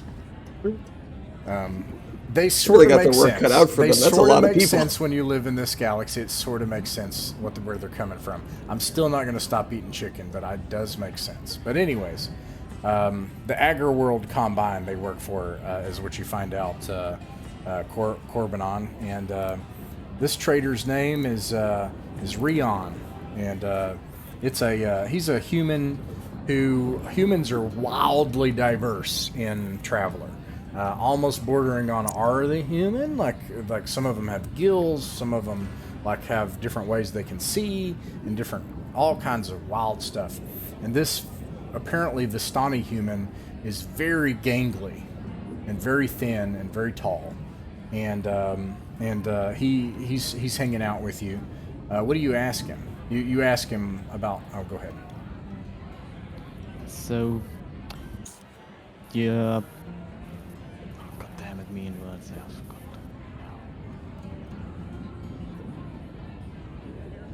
So you work. How is it? Where you go? Where's the firm taking you? Where are they buying their stocks? Yeah, yeah. we work for the Agro World Combine, and something you notice just from looking at him is he's to be a task member, very poorly dressed. And his jumpsuit is really his vac suit. He's still wearing parts of it, and it's a very patchwork vac suit. And he said, when he says, "Yeah, we work for the Agro World Combine," when he says that, he says it with pride. Like, can you believe it? Kind of.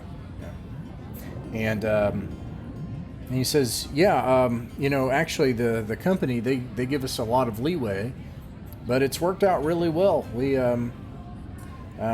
use our rental ships here, and we load up on fish products, and we ship them out to a couple of destinations. I'll jump one. We take it from here to Bowman. Bowman needs food. We also ship water, and they can crack it and use it for air and hydrogen. It offsets. It allows the prospectors in Bowman to spend more time on prospecting valuables, because water and air and food are less valuable than trying to find gems and precious metals and things like that. Well, anyways, and then the companies in Bowman, they're focused on construction projects and security projects. So we get some sales there, and sometimes we'll pass through Bowman. If we have a bad load, we'll keep going on and try to make our way to Asteltine. And that's about as far as we go. We actually trade a lot of fish stuff out of a lot of food and water and air from here, from Squallia. Interesting, thanks. Now that's kind of an interesting thing to note, is that they take water, because this is hundreds of tons of water being taken from the planet permanently, like just almost like the planet's being taken. I imagine coming to Earth and taking the clean air out. Like in that documentary, Spaceballs. Yeah, exactly. Yes. I see you too are a fan of documentaries. So, have you ever been to Walston? He shrugs. He's like, no. Oh, I think I saw it on the star chart. You said you're a one jump, right? And I said you run to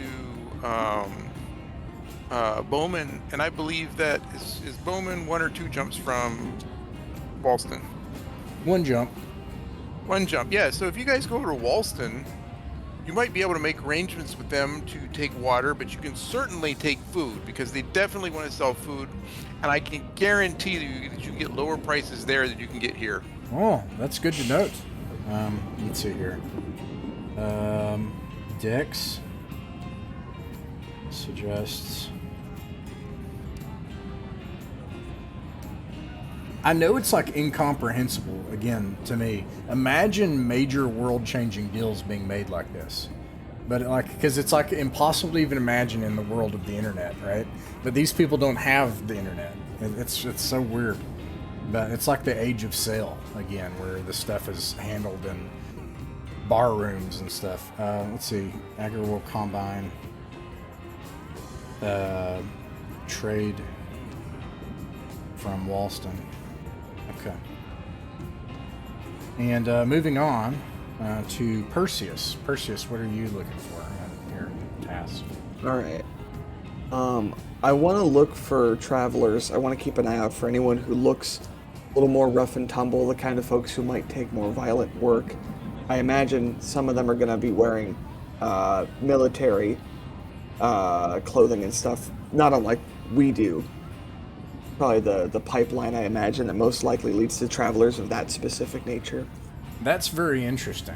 So there's no weapons here that you know of that they're not hiding, But let's see the first faction that you get kind of a sense that they might be violent. I'm actually gonna. You kind of have to. Walking around, you're looking at different groups of travelers. 1 to 15. I'm not looking to start a fight, you guys. Don't worry. I'm watching to see how much he's drinking. No, I'm showing Lothak how this works. It's like you first day on the planet, you want to find the biggest, meanest looking guy. Oh, I boy. get drunk with him.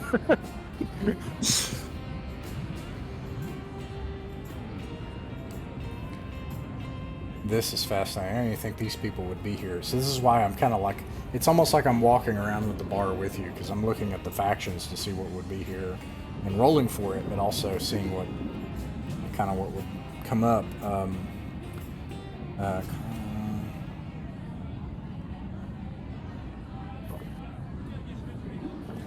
All right.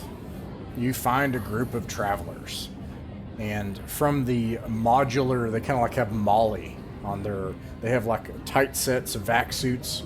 You notice they haven't taken their vac suits off. They've maybe taken their, the gloves, helmet off and everything. And you can see the modular design of the vac suit. It's not a combat suit, but it's meant to have magazines of ammo on it and guns in it. And it's clear that these people are equipped in such a way that they expect trouble. Gotcha. And these are Vistani humans. They all carry, it looks like maybe a group that know each other. They have a similar appearance. They all have freckled dark skin.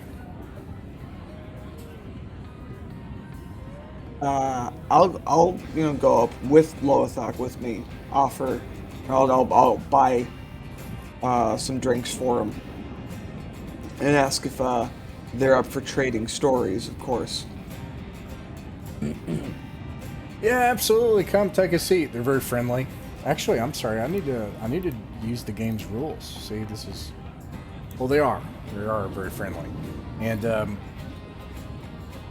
they welcome you to sit down and buy a drink. So that's minus just 2 credits. No big deal. And let's see. What do you tell them? You said that you're swap stories. So what do you tell them? Now, I have some specific things I might want to ask about for, me getting some rumors, but for the purpose of just building rapport, I'll tell them, of course, about the whole volcano thing and us going on and rescuing some folks. And that's kind of how we met Lothak here, and then I'll talk about us rescuing the dictator, how hairy that got, and honestly, in this line of work, sometimes it feels like the greatest danger that you face is inept bureaucracy.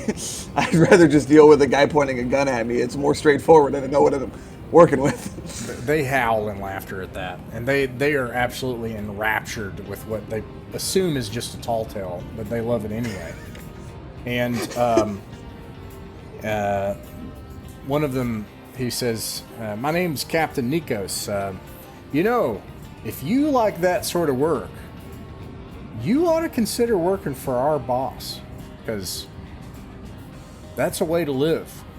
I mean, I agree about bureaucracy. Sometimes it's better to live life while you have it." You have my attention. I'd love to hear more about your boss. I'm always suspicious of bosses. Yeah, he shows like a patch, taps it. It says TCA, and it has a similar symbology to the TAS. When your traveler probably wouldn't know, and he looks at you, kind of waits for the recognition, and then he emphasizes, he's like, "The Courier Alliance. We work for the Courier Alliance." That does sound pretty cool, actually. It is pretty cool. The Courier Alliance. Well, why don't So you guys are like the mail? Yeah, this is the mailman union. They laugh. Nikos rolls his eyes. He says, "No, Micah, tell him the last time what happened on the last planet you were at." And he's like, "Well, it turned out that one of the people we were working with was an android. It wasn't a person, and they were trying to get us to." They were trying to get us to do something for one of the companies that the TCA had a contract with, and get us to be the fall guys. But we found out that they were corrupt, and we exposed them. Got a bonus for it. And then another one's like, yeah, and we had to go to a world and corral a bunch of science experiments, like off in the actual planet. We had to get off from the starport. Our company, and this is Nikos, he's like, they hire us to do jobs for people that are willing to take some risks. Compensation is, it's, you have to do some other things on the side, some speculating, some free trading, or whatever, but the pay is pretty good. It's steady and reliable, and anyways, let's see here. And it's also worth noting it takes guts to be a TCA spacer, because people send people after us.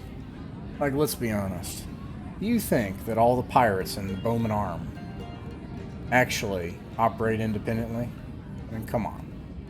They're sponsored, he says conspiratorially. The tears then, by huh? McClellan. Sure. When you say the word McClellan out loud, they actually get a little nervous when you say it, like suggesting they're pirates. And he's like, Oh wait. I mean, Oh, sorry, I said dumb.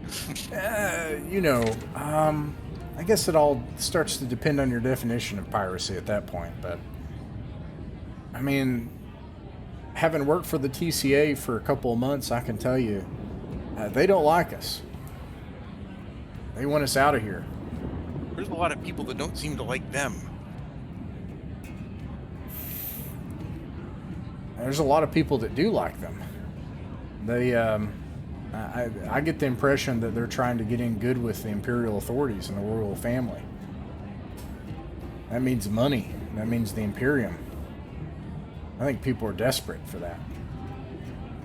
We don't have any, we don't have any, what do you call it? Sticks in the fire. Whatever. We're not, Hey. we don't have any I've interest got no there. skin We're in the just trying game. to, I'm just trying to, like figure things out, because I keep hearing about McClellan, and it's always sort of like, hush hush, or like, there's always some sort of issue. It just seems like there's always an issue wherever they go. Oh, well, McClellan was McClellan Factors was sort of a bit of a nobody name as far as imperial mega corporations go. It had operated on the frontier for some time, and then the war happened, and everything became disrupted. All of the different usual supply routes, all of the different corporate operations. Many of the corporations fought directly in the war. They were federalized. So McClellan tried to move into the vacuum, but they have a reputation for criminal work. He hushes that. He's like, they have a reputation, from years ago. But if you ask me, it looks like they're trying to be legit, and they're trying to take over and bring the Imperium into places. Now, I see this as a good opening towards what I actually wanted to maybe squeeze out of them. I'll say, This will be another you seem rumor, like but take it. you got a beat on things. You got the lay of the land. Between pirates and corpos, that's just kind of what I've expected in this line of work. But the last folks who give us a headache, still a bit of a mystery to us. We never got a name. We don't know exactly, what their organization is. You ever deal with some Vargar militants? Our point of contact was this coughing guy named Irka, who did not leave a good taste in my mouth, let me tell you, after that last firefight.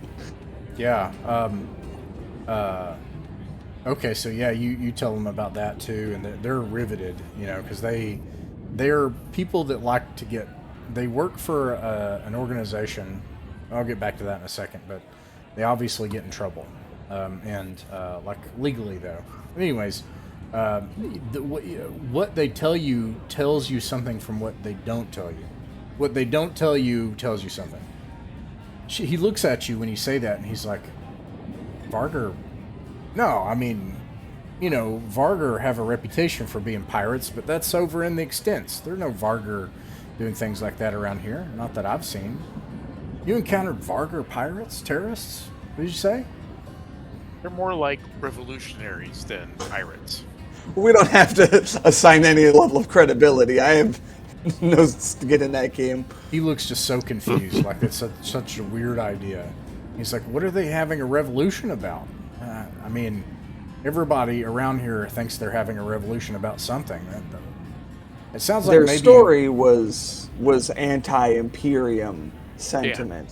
Now, again, I don't know what their honest intentions may have been, but yeah, that's very strange to me. But it sounds like maybe you ran into a really fringe group. That's very strange. Vargar terrorists, militants, revolutionaries. Wow, that's fascinating. Well, and where did you say you saw them? this is the last place we were at, Walston, which, the quietest place you could think of. It was just a little vacation for us, after a fashion. Yeah, we were on vacation. Yeah, fascinating. Well, Walston. I know that there's a Class C starport there, based on the charts, but I've never been there. Never had. It might need to be Yeah, updated, actually. There is no Class C anymore. No. Well, C minus. all I'm saying is, Let's if just you- say that the people in question had something to do with that. if you make your way back to like a Class A, like a Flammarion, or make it down to, actually, let me see, what's this place called?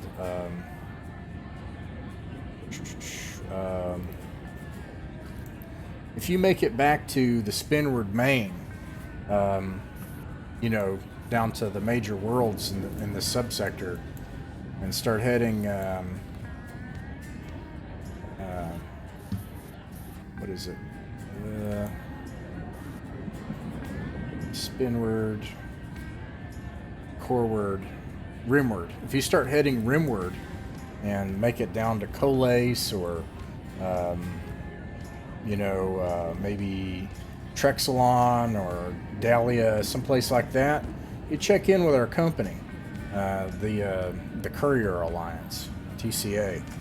And if you want to have jobs that have a little more excitement, and you don't want to just ship boxes, you'll have lots of stories to tell.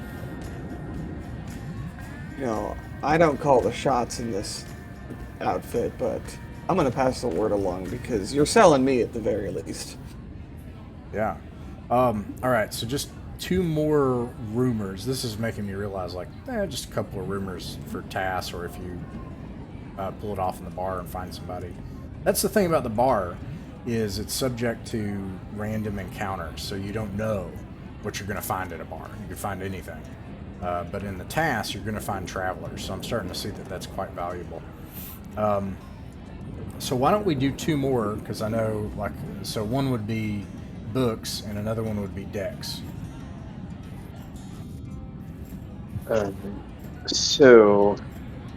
Goodness, there's been a lot of good questions already asked. Okay, so we're here. We're going to be here for the next 50 hours, or probably a little less than that at this point. What's a easy-ish, quick way to get some credits while we're here? You look around, ask some people, and you find some local tramp traders, tramp freight free traders, and they're the sorts that would know that. Okay, so you find a female tramp freighter captain,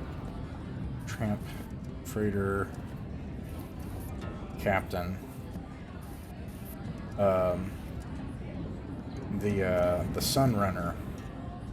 She has just a regular 200-ton, and her name is Madeline. And let's see, this is books. So you've been chatting with her, and she says, well, there's lots of ways to make a little bit of money, but the best thing to do if you're not like me, you're a subsidized crew member, Books, so you're working for the man. If you're gonna if you're going to make money, you need to find a side job. You need to find either a patron that'll take you on for one of the local factions. You have to take some risks. As for me, I make runs out to the belt and from Bowman and back. I do some prospecting, and I do short runs at Jump 1 or in Interplanetary. And I ferry people and supplies for companies, whatever I can find. It keeps us going, keeps us flying. It's simple work. There's no profit in it. It just keeps us going. That's the best we can do. But, you know, for yourself, if you're wanting some money, if it were me, I would get in good with one of the factions, I guess. But listen, Captain Madeline, referring to herself in a third person, I couldn't see myself ever working for one of these corporations or one of the factions here, or one of the different nation states here in Squallia. I like doing things my way. I've got my own small crew, family, and it's quiet life, so long as you can avoid the pirates out there, and we do. But I think you're on the right path. The way to make money is you need to find some side jobs while you're working for a corporation. Try to find somebody, let's be honest, she leans in. The big money is in taking risk. I would never encourage criminal activity. I don't like it when it happens to me. But some sort of big risk. That's how you make money. Then you start getting in more with the corporations, start moving up the ladder. That's how people get wealthy. And that's how they start to buy, 400-ton traders and eventually cruisers. If you're really avaricious.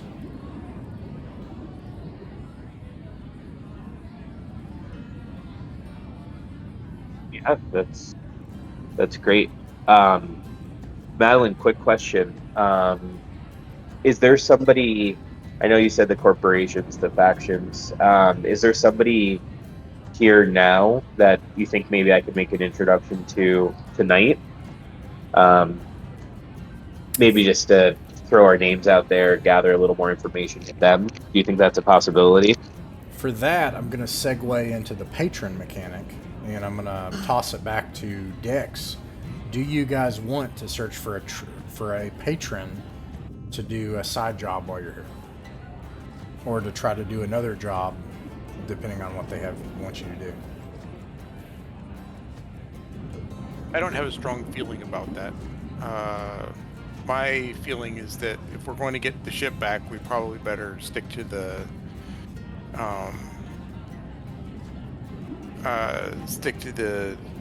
salvage. Well, you already turned in the salvage. It's already sold. But we have to follow up on the rest of them, correct? So the next one is another job. So you're going to fly out into the solar system and do a salvage job, where you're going to go EVA and start picking something apart, putting it in the hold, and that's the next. So thing I'd be to implied. cover. I'm inclined just to do that, and then maybe we can use our last question to find out some information that would help us out with that. What do you guys think? As I see it, we're on shore leave. I don't think we have another job lined up pretty soon here. We don't need to overstack things, but For a couple of days. wouldn't mind talking to more people, maybe following up on some of this stuff we've heard about. Talking to these Traveler Corridor Alliance folks, maybe. Yeah, I thought that was interesting too. And also the Bowman, because it seems like there's a lot of things that go on there. So maybe if we can follow up on the Alliance and see if we can get some more information about Bowman.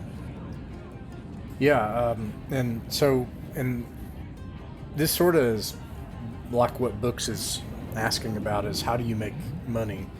And the answer is a patron. A patron's so you always travel on one hand, and you can travel like you guys are doing, and you're getting money, and they're paying you crew rates. If you have your own ship, then you are responsible for the debt. And so, then you can make a ton of money, but you can also lose a ton of money, et cetera, et cetera. But you travel is one thing you do. And then while you travel, you try to find somebody like, hey, let's also find somebody we can get in with and do something on the side. And you don't have to do that. But just of note, like, how do you make money? That's how you would do it. And you could try that once per week. The downside, I would say, is you could end up getting embroiled in something. So, like, if you're just trying to move along and get to the next planet, I would assume you probably don't want to talk to what could turn out to be a terrorist cell leader. Yeah, let's not do that. Let's see if we can find a rumor about Okay, yeah, no problem. this salvage project, or at least information that's in system here. Yeah. You ask around, and you find another group of Spinward Salvage folks, Spinward Salvage LLC, and they're like, yeah, okay, so you took on the Rhapsody, huh? Wow, okay. Yeah, well, Yeah. So we have an in-system salvage operation here that we're going to do. So we haven't got out there yet, but we're going to find out about it. yeah. There's there's some companies that are doing some work out there. Just so you know, that's what I've heard about that. Particularly, McClellan is setting up operations out there in the belt. That's at least what I've heard. It doesn't make any sense because they don't have the contract for that. But we've talked to people, and that's what they say that's out there. I think you should know the belt also has pirates in it. But hey, what asteroid belt in the Bowman Arm doesn't? You know? But you know, what we do, and I think what you can expect is they'll send you out to some trash heap from the war, and you'll pick around it and try to find something valuable from it, cut it apart, try to not get caught by pirates in doing so. That's what they'll expect of you. So, how do you avoid pirates in the section in the system here Well, when you're flying? yeah.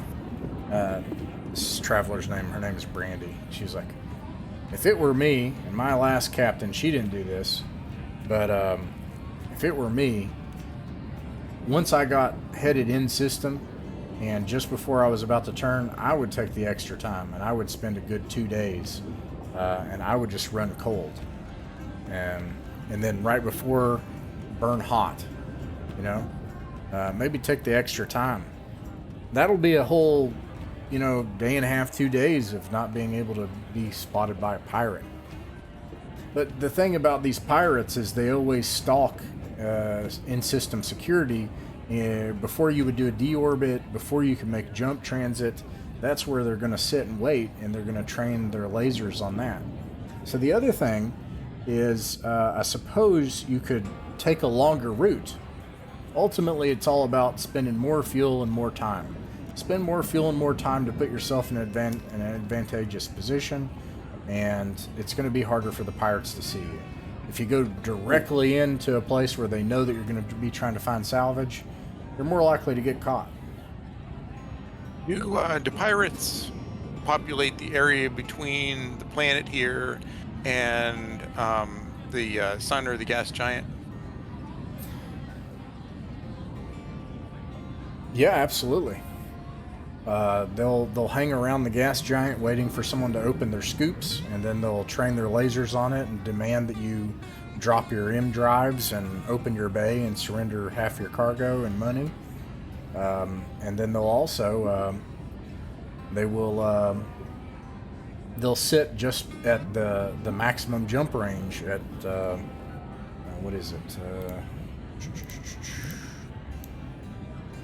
Safe jump distance. This one's Squallia. Where's Squallia? This is a size 4. Size 4. They'll sit out at about half a million kilometers, and it's a funny thing. 500,000 kilometers is also the distance that they can pick you up on their scanners. It's like a cruel joke. Okay.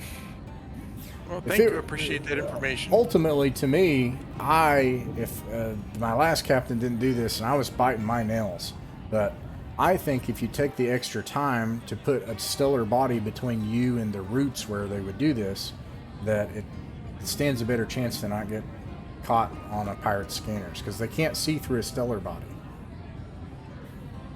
Okay. All right, sounds good. All right. So, but you didn't hear any rumors about any particular significant, what do you call it? Dead ships here in the system that may not be well known, but may be valuable. Yeah, you're thinking about picking up some extra stuff, huh? No, not really. I'm figuring about I'm trying to figure out what's going on at our salvage, where our salvage is. Well, the company will send you out to coordinates. They'll have that for you. What's your out of character? What's your social score? Social score 6. 6. She looks at you, just doesn't smile. She says, "No, I haven't heard of any." You can tell she's lying. Oh, okay. All right. But the company, Appreciate they'll it. give you coordinates for where you need to go. Yeah. Okay. Sounds good. All right. So we leave then, and so we got all the information I think we need.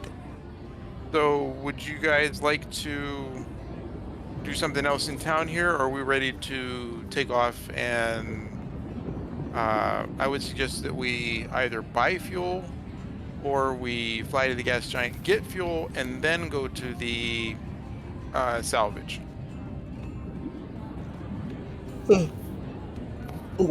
Our shore leave is like 50 hours, right? Yeah.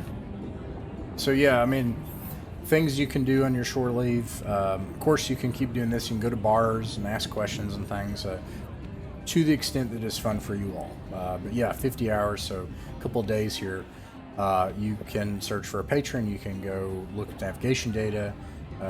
Or if there's something in particular that you want to do, like if there's something you're trying to search for or find or do, of course. I also think something that seems good is to try to find information about trade opportunities and job opportunities and stuff, which you all have already done. So you can keep doing this to the extent you want, or hey, you don't have to spend all 50 hours, and we just move forward and to the next time, and you take off and you head into your interplanetary job. And I'll give you the details of that, Dex. I may actually put it in Discord for you, so that you have like all the different details to act on. Well, Dex thinks that sorry, what did he think? I forgot what Dex thought. Whatever it was. Oh, yeah, we seem to have an information problem here with the ship because we don't have a ship's library. So perhaps we can get a computer, like a handheld computer, or we can use Corbinon's computer or somebody's computer or something. We can get a notebook. It doesn't matter. But we need we need information so we can go to a terminal somewhere. We can find out what information they have about the local system and about any nearby systems, and just download it. So then we'll have it with us on the ship. We go to the local chemistry school. We buy some hexagonal graph paper. We just start making our own map of the galaxy. There you We'll we do can it that, too. ourselves. Yeah, no problem. Yeah, no, there is no. It's people. You go to the bar to do that. How about we go to the library? Do they have a local library? Yeah, but they're not going to have stuff useful for a traveler. They're going to have stuff. They're not going to have like stellar maps and stuff at the library? No, that kind of Okay. stuff. It would be, no. Okay. No. Well, I'm ready to do whatever you guys want. I'm chomping at the bit. I want to dive right in. I have half a mind to transmit our location to any pirates out there who might be listening, just to invite the action. Okay. All right, cool. So I'll send you the job details. That ends the adventure for tonight.